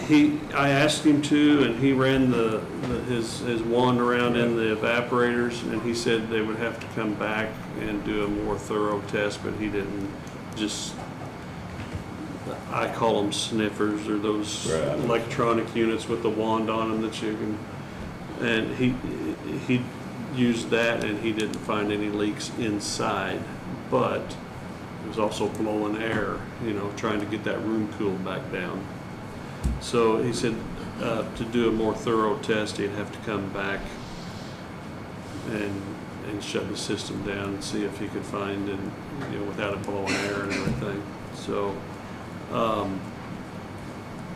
we've had some water problems up there with the dripping because the pump wasn't working, and then the furnaces up there that cool the downstairs, they were sweating. So we've got some ceiling tiles that are damaged and stained. You know how they get water stains on them. And then there's a 2x4 light in the hallway. It's an LED light. It's only about, I'd say, less than an inch thick. And it's got water in it, and it's flickering and carrying on. So we probably need to Needs replaced. we probably need to look at getting that replaced Let's just also. get that replaced. You know where the water's coming from, is it? Yeah. Yeah, well, that pump upstairs on that one head was bad, so it was dripping on the floor, plus the two furnaces, as hot as it's been, those two furnaces are sweating. We're looking at getting them looked at and assessed also. We did get it stopped where it's not, the floor's dried up upstairs now. When you look at the furnaces, they still have condensation on them, but it's not running like it was. The water's not running off of them like it was, so. Well, this was installed 5 years ago and stuff like that. We've been pretty fortunate. I mean, I hate to see anything happen like this at all. It's gonna be expensive to get it fixed, but it's gotta be fixed. Yeah, so that just lets you guys know. And one of the vendors that's come and looked at it, he suggested just doing away with the mini split and putting a furnace in that room with an air conditioner. And it wouldn't take any duct work. It would just be a standalone unit with, with the air intake at the bottom and blowing it out the top. Maybe put a box on top of it with 3 vents out of it that would just blow out into the room. It wouldn't take duct work, Right. We can across get a the bid ceiling on. or anything. Yeah, we're getting, Go out and bid for that. Chris is looking at that, and I appreciate all your help on that. I was down there with him the other day, went up there and looked, and it was the first time I've been up there in quite some time, but it's just the way things are. Things break, fall apart, and it's unfortunate. While we're on that subject, Sam, 2 things. The UPS that's down right now, that error code is bad batteries. So I found batteries. We're gonna have Shelley, is it Shelley? Order the batteries. I can put them in myself. You can hot swap those. So we're gonna replace the batteries in that one UPS that's down, see if we can get that fixed. And I'll send her the link to order those today. Usually they come in, we should have them next week and get it replaced. Hopefully that fixes it. That's error code that it's throwing is bad batteries, so. And there's 3 of them, I believe, and they're like $25 a piece, so if I can do the labor, that's gonna save us a bundle. That was not the one that was on the invoice that we got. The serial number did not match, so I don't know what of the other 2 that was. And I didn't take their serial numbers down, so I'm assuming it's one of the other 2 that's actually working, so. I don't know what to do with that yet, but it was not the one that's broken. Yeah, those UPS, there's 3 of them up there, and they're important to the center. When the power goes out, Very it takes important. a little while for the generator can't start every time there's a flicker. It waits, I think, 5 or 10 seconds, and the generator starts. Has to come up to speed, and then it'll do the switch over. So their computers can't go down Right. during that 15 or 20-second period. So they're just there to bridge the gap before that generator Yes. pops. That's what I thought, but I Yeah. wanted to, I'm glad you clarified that. Yeah, that's what they're for. Okay. So then, when I come back from vacation, I seen an email about their overtime. They've used their overtime budget, and they're shorthanded. Of course, they don't have a director, and the assistant directors neither one of those positions are filled. They're shorthanded, so people are having to work extra shifts, which creates overtime. And I seen that they were out of overtime money. So I talked to Sam, and I called Anton about it also. And I just suggest, and I've got a transfer of funds here, but I suggest that we move some money from appointed pay over into overtime. Since that position's not filled right now, that would keep them from building a bunch of comp time. Comp time, I mean, it's okay for a few hours, in my opinion, it's okay for a few hours here and there, but the amount of hours these guys are working, it would be a nightmare later on to try to get them off to use that comp time. And I really think that they would probably appreciate the overtime funds better than the comp time hours sitting there that they don't know if they'd ever be able to use or not. That's what I was talking about. So I am kind of, I won't say confused, there's no confusion about it, I just don't know who needs to sign this, because I'm not officially over the 911 center, but I did fill out a form to move 20,000 from appointed pay to overtime, but I am not authorized to sign it, so. Well, I'm president of the council's here, and I'm here too, and I know we don't have a director, but, you know, I just authorized Sheila to make the transfer of the funds from appointed pay into overtime pay. What do you think, Paulie?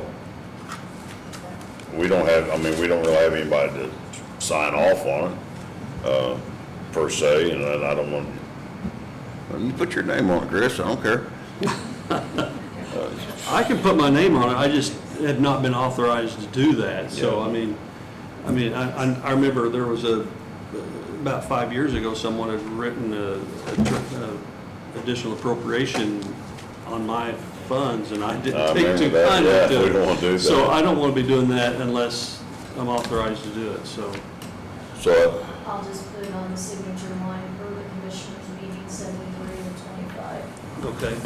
yeah, I think And that, and we'll probably need to keep tabs on that and probably move money later on also, but this will at least get them Your 911. moving in the right direction to maintain an overtime. I didn't know the names of the funds, but I'm assuming this is the correct fund. yes, 911 lady? Just a food for thought. So each individual dispatcher is scheduled to work 8 hours overtime. So we worked numbers the other day. Just based off of the numbers that we did, each individual dispatcher's paid for that 8 hours, you're looking at 2,000. Just over 2,000. Just over 2,000. Per pay period, Per pay period. So, for the scheduled So overtime, that's- not Yes. for additional 10 pay visitors. yes.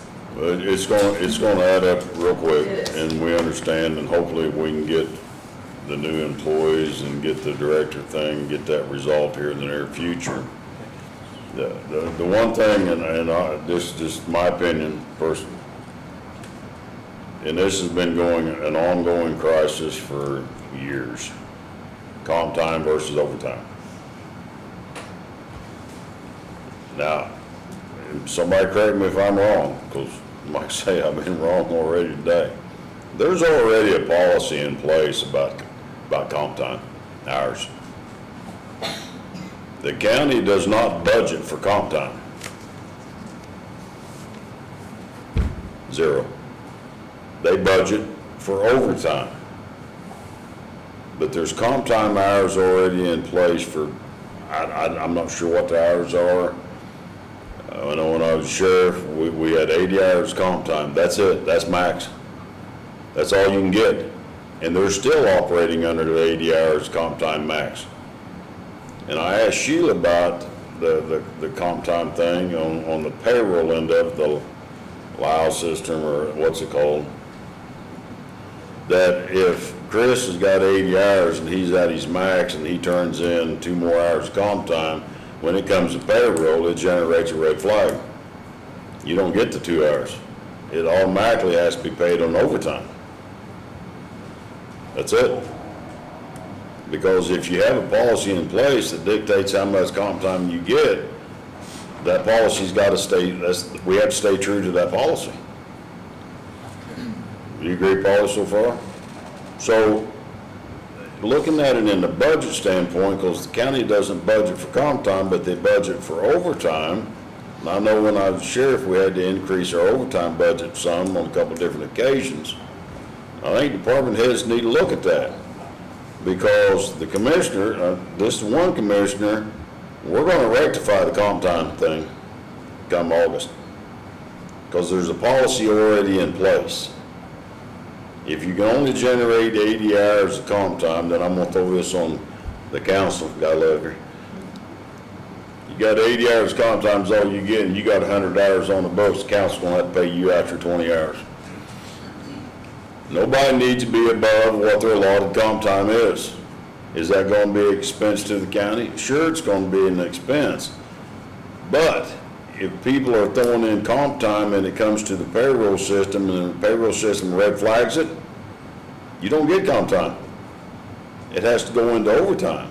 So department heads need to look at their overtime budgets and see, are they making it through with the overtime money they got?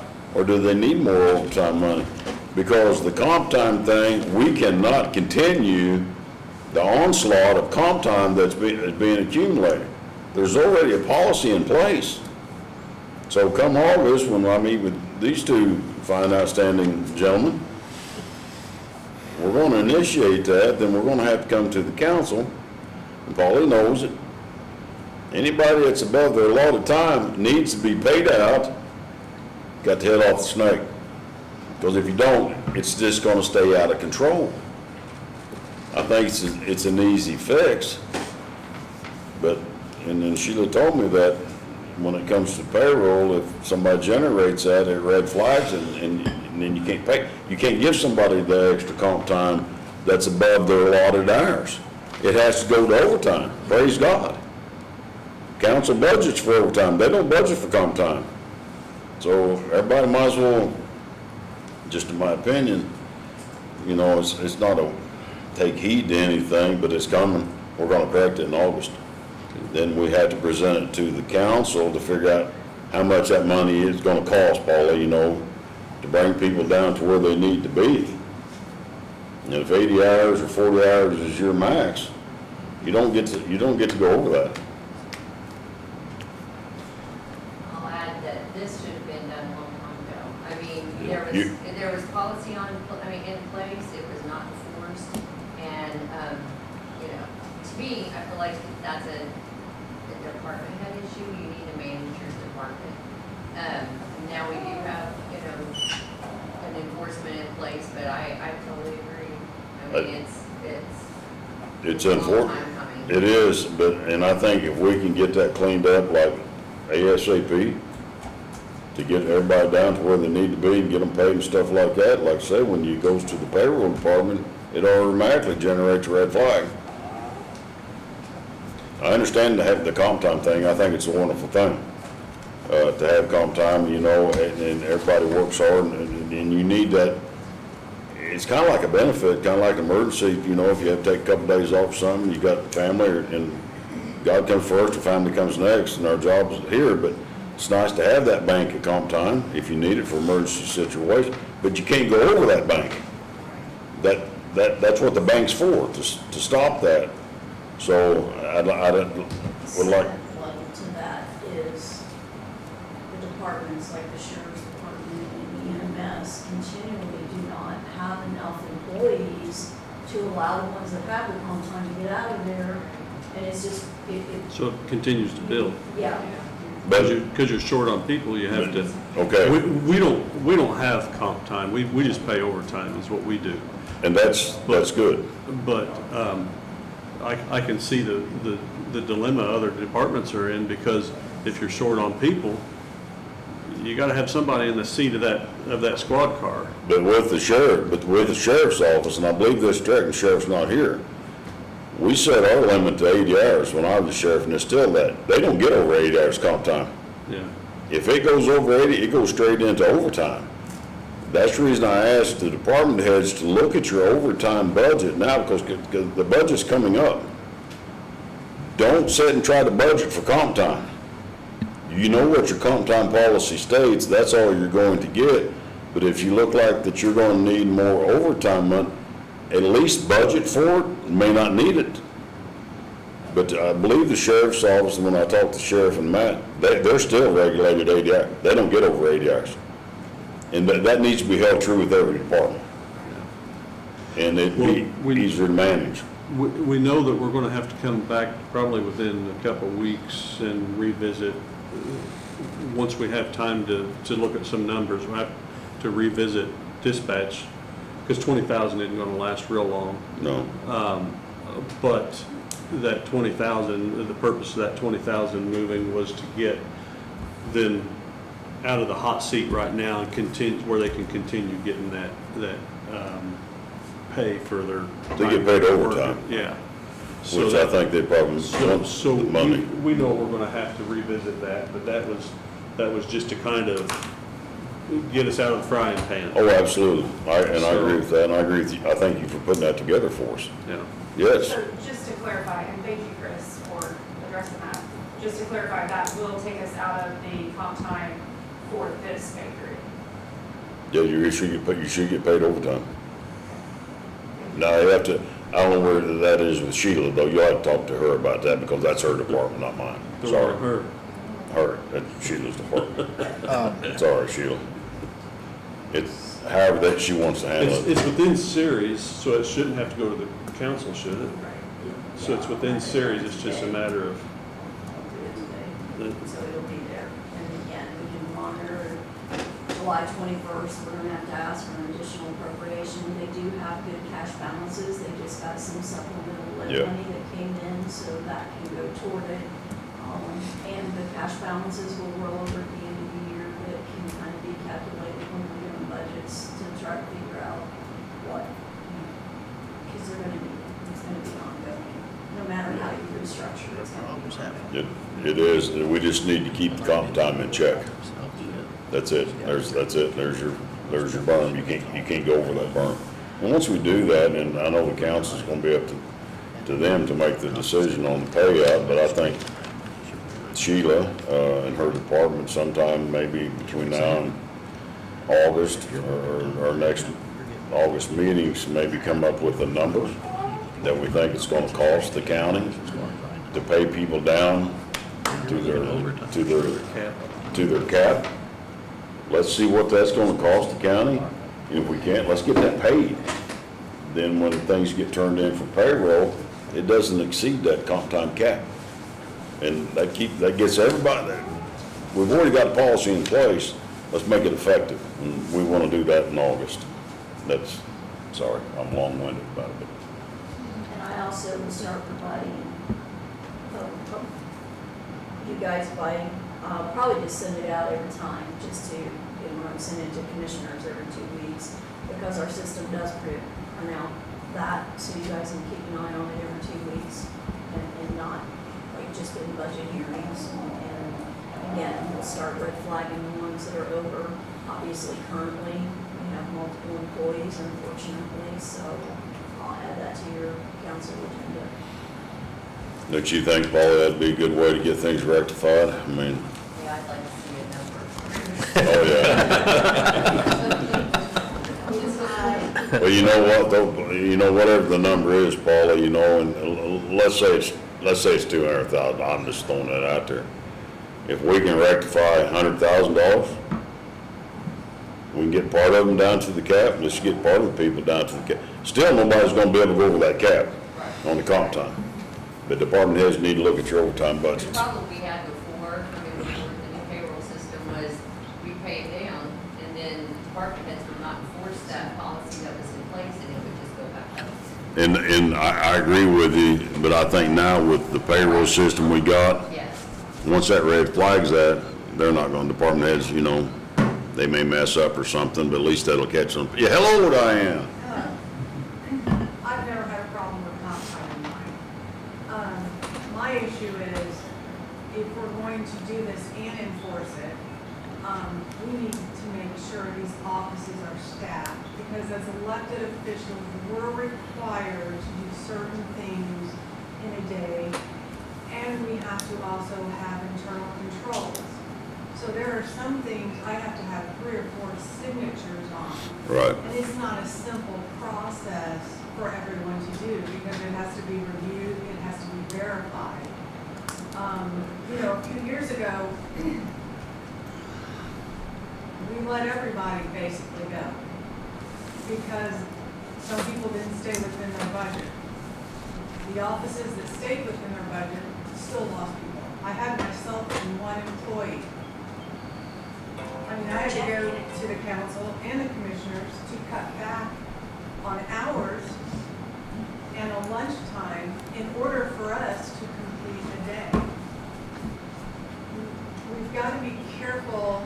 I agree, we have to keep it, a limit on it, but we also have to be careful that we don't restrict an office not to be able to do the duties that they're required to do daily.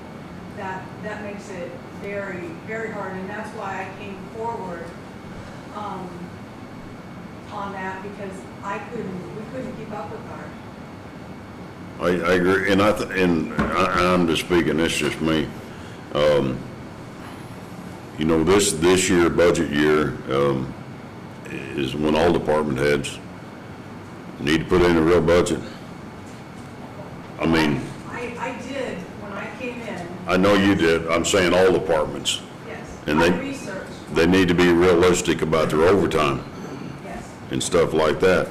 Now, of course, we're gonna be facing budget numbers and stuff, and that's where the council does their thing, but for our departments, stuff like that, we're gonna be going over some budgets this afternoon with Sheila. And, we're gonna be real, gonna be honest about our budgets and see where we're at when we take them to the council. But I think every department head needs to come forward this year. And if you're needing somebody else or additional this or additional that, we need to present the facts hard and true this year.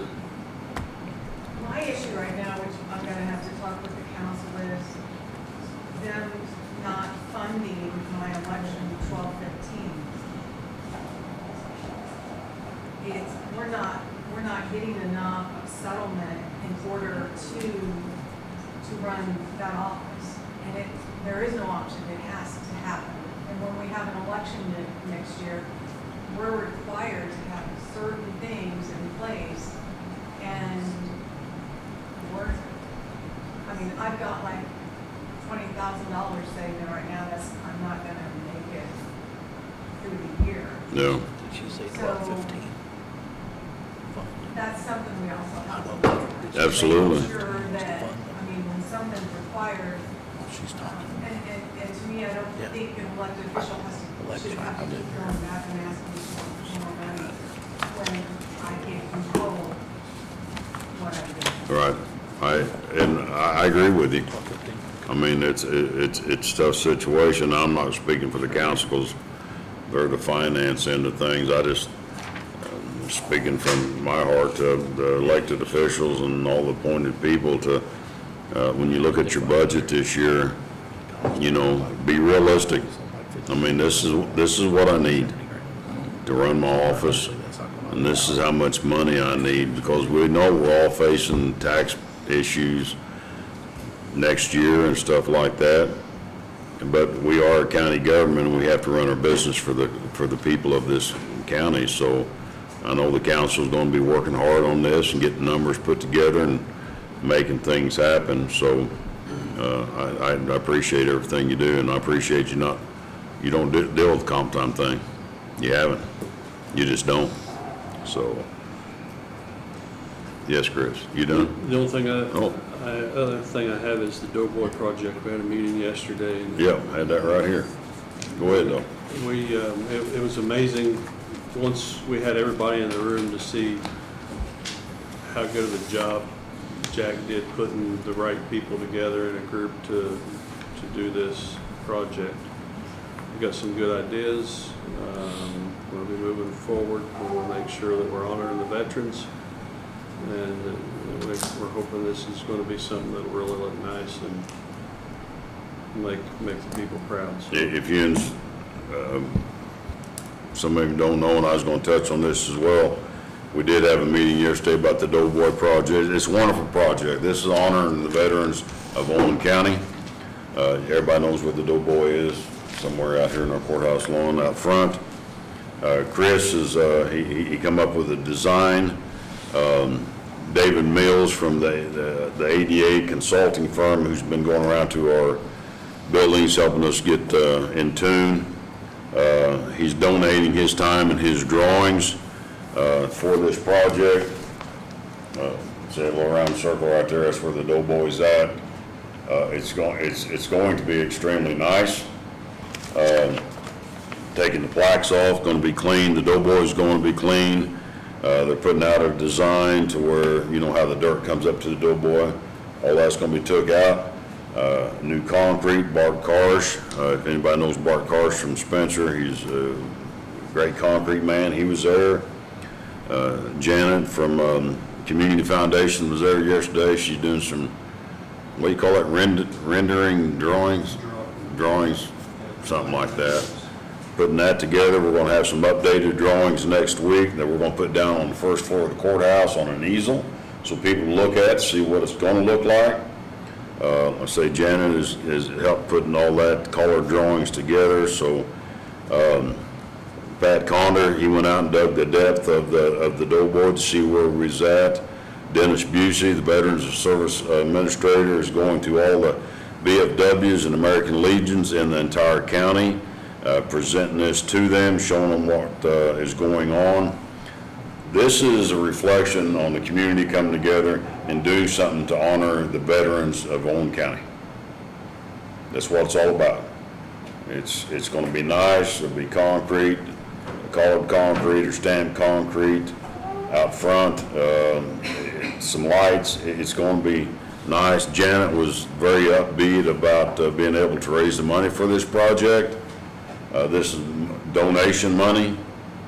That's already starting to come in for this project, and once we get to new drawings and stuff, people get to see what's about. It's a win-win situation for Owen County, especially for the veterans. And if anybody's got any extra money in their pocket, Paul, you got a checkbook with you? Please go down to the Community Foundation and make a donation to the Doughboy project. Yes. How much would you like to give, ma'am? Let me write you down. Well, that's what we're talking about. As a veteran myself, I think this is a really great thing. I can't financially support donating to this, but I do want to put out there that if there's something I can do to help physically, whether it's working on it physically out there or backing stuff, whatever anyone needs help with, Sure. I would love to be able to help with this. Well, you know, I tell everybody, and it's not all about financial stuff too, and, you know, I'm a God-based guy, you know, I try to pray about everything and let the good Lord lead the way, and it's people just coming together, helping, whether it's financially, mentally, physically, spiritually, whatever. It's all a combination of everything. It's not just the money. So there's some people in the county that's got some money and they're willing to cough up to help out the situation, but this is going to be a community project, and like Chris said, we had a great meeting yesterday with this, and all the players showed up, and we would like, this is our goal, and this is a lofty goal, we'd like to have this done and completed by Veterans Day.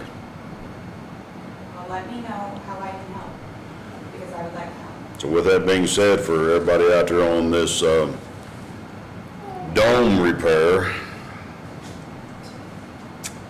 I talked to them this morning. They finally sent me a picture, and I don't know if I can show it. This is something they was waiting on. I don't know if you can see that or not. Goes on top, and there's a few other pieces that they had to get remade because the old one, the ones that they had, didn't work. Supposed to be here next week to finish the dome up, all the copper. Then they're going to move into replacing the roof. I did tell them that we had some different festivals and car shows coming up. and they said that they would do everything for the Apple Butter Fair. They take all the fence down, put the fence up, get it out of our way. Car shows, they take the fence down, put it somewhere, and put the fence back up. They are going to work around our schedule. They are not scheduled to be complete with this project now till up in October. I did tell them that we had a big veterans project going on out there by the Doughboy, and they said they would stay out of our way. And I thought maybe they might want to donate some money to the project, or maybe in a free excavator or something, you know, to do some work. Going to be a lot of things going on here. I am going to throw this out there to everybody, and don't want anybody to cringe. Back when I was the maintenance supervisor here, I put in 2 different quotes to have these windows replaced in this courthouse 2 different times. And it didn't move forward. When the air conditioner went down the other day, whew, they wish they had some windows, you know what I'm saying? Mark Hunsucker, I think it's how you pronounce his name, years ago, they built a window, Sun Window Company built a window, and we still have that window at the Armory. That is going to be the design that I'm going to use to come up with some quotes to replace the windows in this courthouse. It's a nice design, it works well, it can be raining outside and you can still open the bottom awning window to get fresh air. We're losing approximately 40% of our heating and cooling through our elite windows that we have here. So I'm going to work on some quotes, going to bring it to the council, he's got a checkbook back here, bring it to the commissioners to get what the thoughts are, and it may be another project that we have to work on to try to get some money donated somewhere, but I'm working on that as we speak too. So, but thank you, Chris, for yesterday, and Jack White. Keep Jack in your prayers. He does not feel well, but he's recovering. Any other department heads? Yes. Hello there, sir.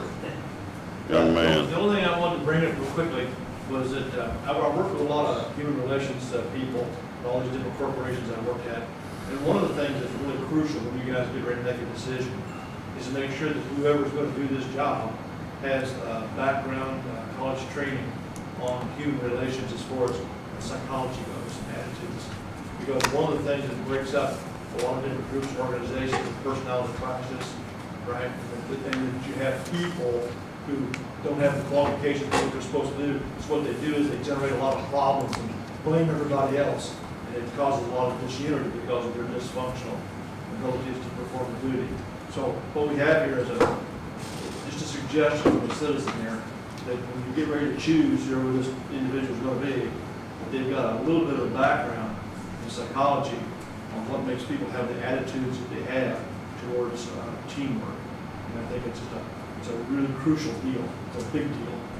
And then I know they're going to be taking care of who's got the parking places and payroll dispute. There's a lot of other things they do, but that one element on attitude and personality clashes or lack of it needs to be instilled in this individual. That's really all I have to say. I appreciate that. Makes good sense. Yes, Boy. I just want to, Sheila sent out an email, I think, to all the department heads. I just want to urge them in their budget process to reach out to their liaisons of the council. That's what we're here for. We're here to help. Awesome, yes. Because the budget's just around the corner. When is budget hearings? August 27th, 8th, and 9th. But it'll go to the council July 21st with departments that are supposed to submit stuff by July the 11th. You hear that, department heads, especially with the ones that affect the commissioners? We're going to be meeting this afternoon. We're going to take a break after the commissioner meeting. Any department heads falls underneath the commissioners would like to attend to sit in. We're going over the budgets we have here somewhere in our. Yeah, we're going to look at the budgets today. I know it's short notice, but we're going to kind of look at them. Sheila's got some good stuff put together for us, and We want to get this to the council clear, sooner the better. We can get, July 11th's the deadline for the appointed people, departments is the deadline. We may be able to fix some of them today, hopefully we can. I can't, the other departments, you guys got to do what you got to do, but for the appointed people, July 11th, all your budgets will be turned in for the council. That's it. Council needs as much time as they can to look at these budgets, to see what they can and can't do and what they, we need to do.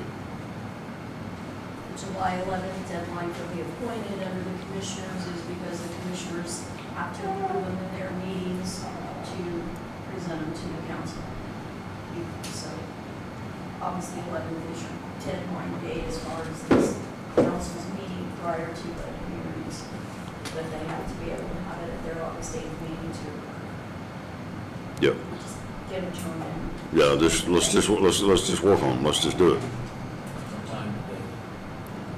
We're gonna, right after, we're gonna grab a sandwich, come back. If you got time, come back, look over your budget.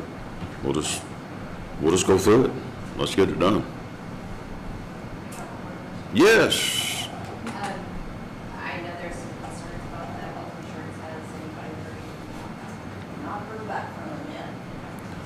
We did make contact with them yesterday, they were reaching out. She assured us that she didn't think it was an issue because we do have a signed contract with them from November the 6th of last year that we were good through December 31st of 2026.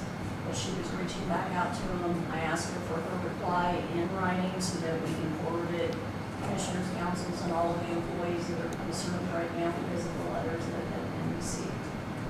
And if you look at the letter, and I've read the letter twice, and Jack read the letter, and he sent me something like way late last night, like way late. And I read back over the letter again this morning, and I could be wrong.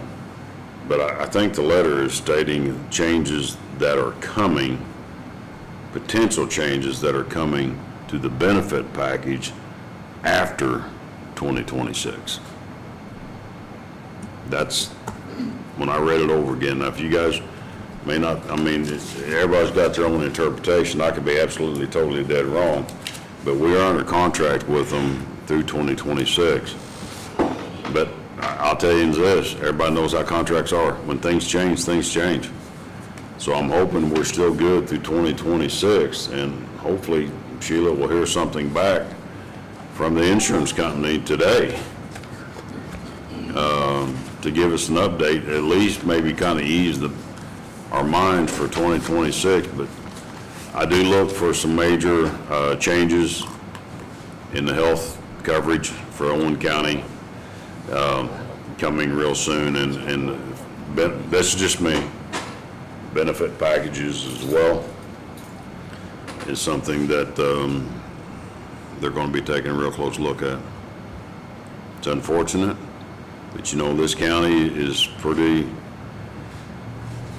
well off in our benefit packages. This county pays more benefits for their employees than a lot of counties do. And I'm hoping we can remain the same, because that's a plus for the employees. But I see the writing on the wall too, with the expenses of everything, that the health insurance industry is making some changes. So that's just me. Any other employees? Dispatch, you guys okay? Great, good, yeah. How are you back there? Yeah, praise God. Dale, you good? Bill, need anything? Anybody? Meeting adjourned. What? Wait a minute, meeting's not adjourned. Sit down, Bill. Meeting's back on, not adjourned. We're re-adjourning the adjournment. I just have to put it on record that I give you copies of the inspection reports that you had received for both the landfills and Yes. also the highway insurance report. We received notice this morning. The auditor and assessor had to become compliant in their software certification. We received notice this morning that we're both good. And then I will put this on your next agenda, but we received this from Toshiba, which is coming from when you guys called your meeting in late January for them to get with all the department heads and go through and see what we need. Literally just got this June 27th. Yeah, I didn't want to bring it up today because I got some questions about the Toshiba stuff. So, I need to put it on the next one we do need to get. There's a few departments that are waiting that don't have a whole lot of working with. I was hoping maybe Norm could go through a couple things. He was gonna reach out on a couple of other things with him anyway. But yes, permission to put it on your next agenda. Yes. I agree. Sorry for cutting you off. I Sorry. spoke to him, a week and a half ago about recorder, and supposedly those are on their way and going to be installed at the recorder's office. And then there was another department that I can't remember what he said. There was one going in down there. I Now, haven't signed the contract yet, okay, No, so we haven't signed it yet. no. those were proposals, discussions that were had. They were supposed to come back and report to the commissioners what they had and draw up another contract or an addendum to it. And literally just 4 months later about it. Yep, we haven't. I know there was one other thing, so I'm glad we're back on board. We had some air conditioner unit, chiller problems. I went down to the boiler room myself here when we was fixing the water leak outside. And I just looked at the pumps myself, and I ran some pumps down there. And I'm just gonna tell you straight up right now, we are in some serious trouble. We have no backup chiller pump. The one that's in backup is in sad shape. It's coming apart. It's off. We only have one pump for the chiller now, and also for our hot water and stuff like that. We have 2 pumps that are going to have to be replaced. You're talking thousands of dollars. We got 2 sump pumps in the chiller pit. Everybody knows when it rains, it floods. We got 2 sump pumps, 1 sump pump burn up, we're replacing it. The chiller has a bad flow switch. It's on override to get the air flowing into the courthouse. I do look for some upcoming days that when the chiller is going to be down. So we may be looking at, I don't know how much downtime it'll be. Hopefully not long, but I'll just prepare the employees that there may be some downtime coming up. It's just an ongoing battle. The maintenance of this courthouse is just ongoing. It's tremendous expense, and it's going to be expensive to replace these pumps. They're not cheap, by no means. So just want to update you on that. I did have a few people ask, if the air conditioner's not working, are you going to shut the courthouse down? Absolutely not. Nope. I don't like anybody being hot. I totally understand it. But rest assured one thing, we got people working out on the streets, county highway, and other people, asphalt people, loggers, trimmers, stuff like that, to work outside. I know it's hot in here. If it's too much for you, you have to get with your department heads. If you want to take a personal day, if that happens, I'm okay with that, but we'll not be shutting the courthouse down. So, anybody else got anything?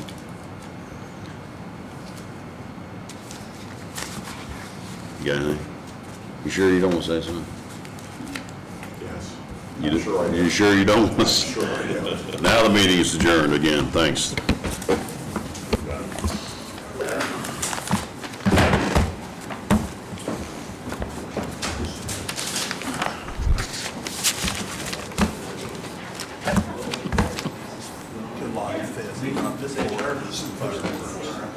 July the 5th, so it's Saturday? All right. I think we're planning on coming out there. Yeah.